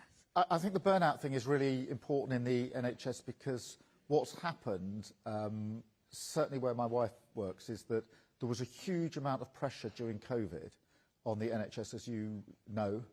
And as soon as the staff came out of COVID, they went into a terrible situation with a backlog. Now, that backlog was there for a long time. I think the 18-week waiting list timing has not been hit since 2016. And so we need to lift the workforce up. There are things you can do straight away, like respect and dignity of the workforce. And I don't know what you feel, but if I were you, and certainly working in the NHS, and I had the Prime Minister simply blaming the NHS for the problems, rather than taking responsibility as a Prime Minister, it would go a long way, because you can't sort of clap our carers and our key workers during the pandemic and then turn around when you're challenged, as the Prime Minister does on the NHS, and say it's not my fault, it's the NHS staff. That is really disrespectful. So that needs to be in place. We need to take the pressure down, which is where the waiting list comes down, because it's very difficult to feel uplifted in your job if you know there's a waiting list that's getting bigger and bigger, because it's worrying, it takes all the time and energy. So that will help as well. And then working on staff retention so that we can have those staff retained. I think there's one more thing, and to bring Wes in on this. We haven't had the next generation of staff coming into the NHS quickly enough. So we need that. There are plans now in place for the next generation of staff to come through. I mean, you'll be part of that. But one of the problems we've had with the NHS is, of course, it takes time to train people. So politicians say, well, we won't do that. We won't put enough emphasis there. We'll just do other sticking plaster fixes. They don't work. You've got to do the hard yards of training the next generation to come through.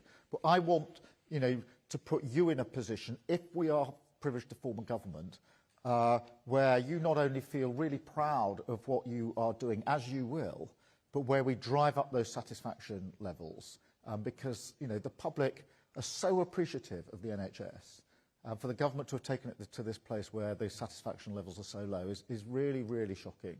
Wes, did you want to say anything on that? Yeah, I mean particularly for you guys who are paramedics, I think making sure that you're not spending an entire shift sat in the back of an ambulance with the same patients waiting for a handover. There are things that can be done to reform the handover process at the back door of the hospital. That requires easing a bit of pressure in A&E, and our plans to train up thousands more GPs to cut through the red tape that ties up GP appointments mean that people will be able to get a GP appointment. Better for them, because you can see a GP when you need one. Also better for you, because A&E isn't full. Also better for the taxpayer, because a GP appointment costs about 40 quid for the NHS to provide.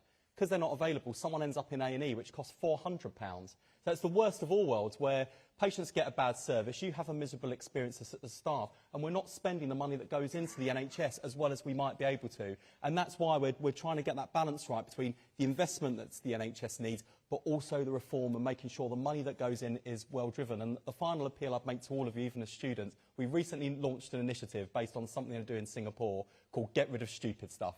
And this is where frontline staff working in the NHS can tell us things that you encounter in your everyday working lives where you think, this is not making my life easier as a member of staff, this is not going to help my patients, why are we doing this? You tell us, we'll do our best to solve it, because we're going to have to work with and learn from you on the front line to make sure that you're working as happily and effectively as possible and patients are getting the best possible care. But we can only do that by having these conversations and learning from you, because you're the ones who are seeing it on the front line. Just two fun things about paramedics. That's the Labour leader, Keir Starmer, and his Health Secretary at a hospital in Worcester. We've just heard breaking news that Pat Cullen, who's the General Secretary of the Royal College of Nursing, is stepping down. Of course, she was the face of the nurses during that big strike earlier this year. Now, the Royal Mail, I'm sorry to say, is going to be taken over by a Czech billionaire after the owners accepted a £3.5 billion takeover. It's the first time the Royal Mail has fallen into foreign hands since Henry VIII set it up over 500 years ago. Well, joining us now is the General Secretary of the Communication Workers Union, Dave Ward. Dave, morning. Is this it now? Can anything be done to stop this? No, it's not it. The government can still step in and they can make the demands that they should be making about the future of Royal Mail. The Labour Party have a role in it as well because of the current election. So it's not over. And can I say what's really worrying about the developments today is that we're in a situation now where it appears that a board that has completely mismanaged Royal Mail are having an internal debate with a prospective new owner. They're all going to make probably £1 million out of it, some of them. We think the chairman, the current chairman, will make £1 million out of this. They've run the company into the ground, and surely this should be a debate of national interest. So, we're not seeing it over and done with. We do have to protect the interest of our members, and we will be in there talking to the prospective buyer. But I just think the whole thing is a sham, really, in terms of how we've got to this point. Failure of privatisation, And the only people who really care about the future postal services are the workforce. So we've got to do everything we can to ensure that, you know, UK services continue and that the workforce get a decent deal out of this. And Dave, that's what are where your- we're going to be talking to the owners and we're also going to be talking to the government and the Labour Party. What are your concerns about Daniel Kretinsky? And is there anything he could say to you to allay your fears? Well, it's not about having concerns about Daniel Kretinsky. It's a legitimate point that the whole of the country should be concerned that Royal Mail is about to be sold in its entirety to an equity investor from abroad that we don't really understand what their plans are. Now, you know, I've said to you before on your show that when it comes to what the current board have done, they failed their own customers, they failed the workforce, so we're certainly not supporting their position. But we want to see a new model of ownership. We want to see a stake in the future for employees. And that's the type of discussion that we need to have with Mr Kretinsky, and they have agreed to meet us next week. Does he know anything at all about running a national mail service, Dave? Well, they've had a 27% stake in the company, and I'm not really aware of what other knowledge he's got. So let's wait and see what's said next week. But I think the important point is that this isn't a done deal. The government, if they've got major concerns, they can intervene. It'd be good if they actually answered the correspondence we've sent them, where we're asking to sit down with them and talk about our concerns, what they should be concerned about, similar with the Labour Party.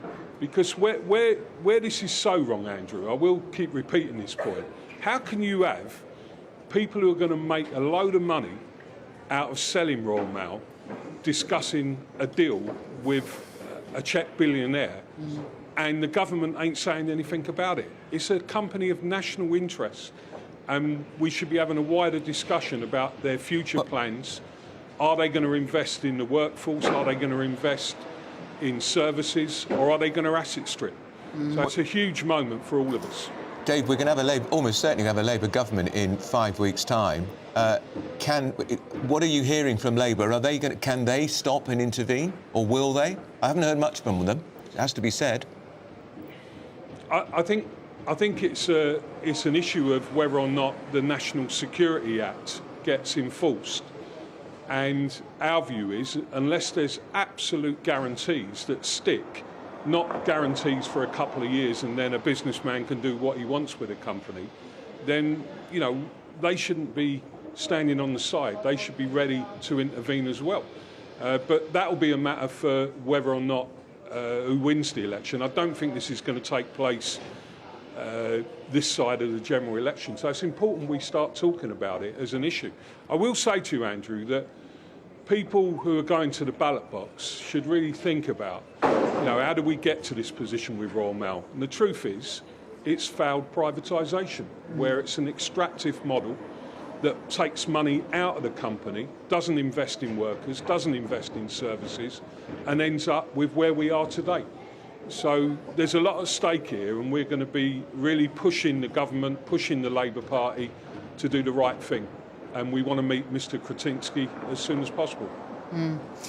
OK, all right, thank you so much. Best of luck with it, Dave. That's Dave Ward. He's the General Secretary of the Communications Workers Union. I think if the Tories have got any sense, they'll intervene and say, we ain't having this. We don't want it owned by a foreign company, these are institutions some institutions should remain British. It's called the Royal Mail. The stamps have the blimmin' King's head on. Remain British or be nationalised, do you think? Because obviously there's a huge difference. Well, it hasn't worked, but partly that would be because management has been useless. The management would say the unions have been restrictive and opposed reform in working practices. It's a holy storm. And this is going to be such a massive issue on Keir Starmer's desk, which of these industries and utility providers, I'm thinking also of the water industries, which of them does he nationalise at great expense to the taxpayer? Which of them does he leave in private hands, even if they're foreign owners? Or which of them can he do a combination of both? And he's going to set up something called Great British Energy, cost reputed to be anywhere between £8 to 80 billion. Yeah. Well, interesting times ahead. Thank you for joining us again this morning. Andrew and I will be back tomorrow morning at 9:30, but that is it from Britain's Newsroom. For now, here are Emily and Tom. What's going on in our health system? Not only will there be a strike in the days running up to the general election, that coincides with the Labour Party's Health Day. Curious. Also, the General Secretary of the Nursing Union, she's now standing as an MP. She'll be standing for Sinn Féin in Northern Ireland.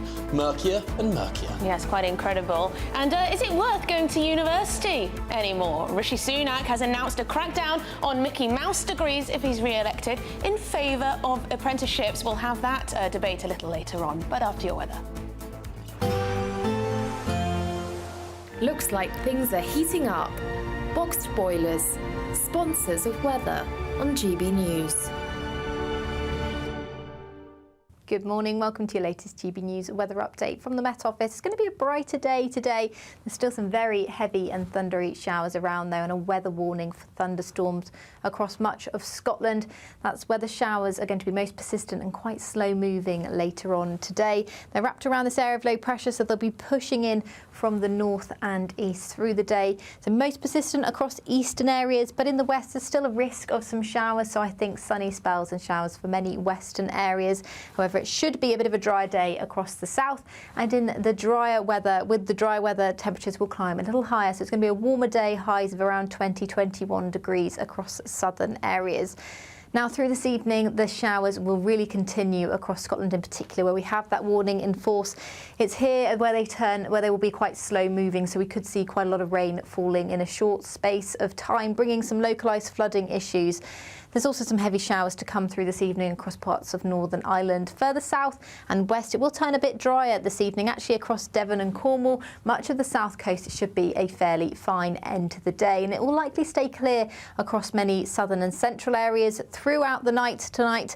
Across the east, though, some heavy showers will continue. It's particularly the north and east, where we're closer to that low pressure, the more unsettled weather, where we're going to continue to see some outbreaks of quite heavy rain. It's quite a brisk breeze as well. It's a northerly wind developing through tonight and into tomorrow morning, so temperatures will be held